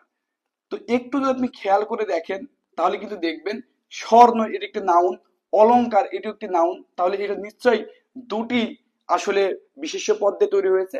এবং স্বর্ণ অলংকার বলতে আলটিমেটলি অলঙ্কারটা কিসের তৈরি, স্বর্ণের না রূপার, তার মানে এখানে পরপদে অর্থে প্রাধান্য পেয়েছে। কিন্তু ব্যাস বাক্যের দ্বারা নির্মিত এই জিনিসটি দেখবেন যে নেই। ক্লিয়ার? তার মানে এখানে মধ্যপদ লোপ পেল, এটি যেহেতু পূর্বপদ, এটি পরপদ এবং মধ্যপদ লোপ পেল, তার মানে এই কারণে এটি মধ্যপদলোপী সমাস। এরপর যদি আরেকটি লিখি যে মৌ আশ্রিত মাসি, মৌ আশ্রিত মাসি, তাহলে কি হবে বলুন, মৌমাছি। কোনো সমস্যা নেই, আপনারা একটু যদি খেয়াল করে দেখেন যে মৌ অর্থাৎ যারা মনে করেন যে মধু এবং মধুকে যারা আশ্রয় করে চলে সেসব মাছি, অর্থাৎ এই যে মৌ এবং এই মাছি দুটাই নাউন, এবং মাঝে যে আশ্রিত যে শব্দটি ছিল যে মধ্যপদ, সেটি দেখতেছেন যে সমস্ত পদে লোপ পেয়েছে। একইভাবে মানে ঘরে আশ্রিত জামাই, ঘর জামাই, ছায়া দেয় যে তরু, ছায়া তরু, হ্যাঁ, এরকম অসংখ্য জিনিসগুলো আছে যেসব সমাজগুলো দুটি নাউন বা একটি নাউন বা প্রোনাউন বা বিশেষ্য বা বিশেষণের মাধ্যমে তৈরি হয়, পরপদে অর্থে প্রাধান্য থাকে কিন্তু তার ব্যাস বাক্যে মধ্যপদটি লোপ পায়, এরকম সমাজগুলোকে মধ্যপদলোপী সমাজ বলে। এটি খুবই সহজ। মধ্যপদলোপী সমাসের ধারণাটি ক্লিয়ার হয়েছে কিনা একটু আমাকে জানান, যদি হয়ে থাকে তাহলে আমরা পরের ধাপে চলে যাবো আর কি। একটু লিখুন এই ব্যাপারটা ক্লিয়ার হয়েছে কিনা, মধ্যপদলোপী সমাসটা ক্লিয়ার হয়েছে কিনা, মধ্যপদলোপী কর্মধারয় সমাসটা ক্লিয়ার হয়েছে কিনা একটু লিখুন। এরপর আসলে আমরা যেটা আলোচনা করব সেটা হচ্ছে সাধারণ কর্মধারয় সমাস। সাধারণ সাধারণ কর্মধারয় সমাস। সাধারণ কর্মধারয় সমাসে মানে এটি সাধারণত ব্যক্তি বা বস্তু সম্পর্কে তথ্য দেয়। সাধারণত ব্যক্তি বা বস্তু সম্পর্কে বলে, এটুকু জানলে হবে। মানে এখানে এমন কোনো তুলনা বা এমন কোনো মানে একেবারে 100% তুলনা এমন কিছু করে না, জাস্ট সাধারণত ব্যক্তি বা বস্তু সম্পর্কে তথ্য দেয়, এটি এখানকার আসলে মূল ব্যাপার। যেমন যদি একটা জিনিস দেখি যে খাস যে মহল, দেখুন এই মহলটা কেমন, সেটা খাস, অর্থাৎ এই মহল একটা বস্তু, তার সম্পর্কে একটি তথ্য দিল। আবার যদি এমন ব্যক্তি সম্পর্কে বলেন যে আহ, যিনি জজ, যিনি জজ তিনি সাহেব, তিনি কি সাহেব, অর্থাৎ এই যে জজ সম্পর্কে একটি তথ্য দিল, ক্লিয়ার, অর্থাৎ বস্তু মানে এটি কিন্তু একটা ব্যক্তি, অর্থাৎ যিনি জজ তিনি সাহেব, এটি হবে জজ সাহেব, জজ সাহেব, ক্লিয়ার। তাহলে আমরা এখানে একটা জিনিস দেখলাম যে সাধারণ কর্মচারী সময় সাধারণত ব্যক্তি বা বস্তু সম্পর্কে নর্মাল তথ্য দেয়।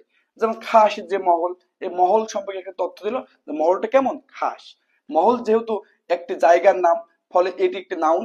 খাস ওই জায়গা সম্পর্কে, জায়গাটা কি ফ্রি আছে না কেমন আছে, খাস জমি বোঝাচ্ছে, এটি একটি বিশেষণ। তাহলে বিশেষণ হলো, এবং এই মহলের অর্থই কিন্তু এখানে প্রাধান্য পেলো যে মহলটা কেমন খাস। তার মানে এটা কর্মধারের সময়, কি কর্মধারের সময় কোনো উপমান উপমিতি যেহেতু কিচ্ছু নেই, তার মানে এটি জাস্ট নর্মাল তথ্য দিয়েছে, তাই এটি সাধারণ কর্মধারের সময়।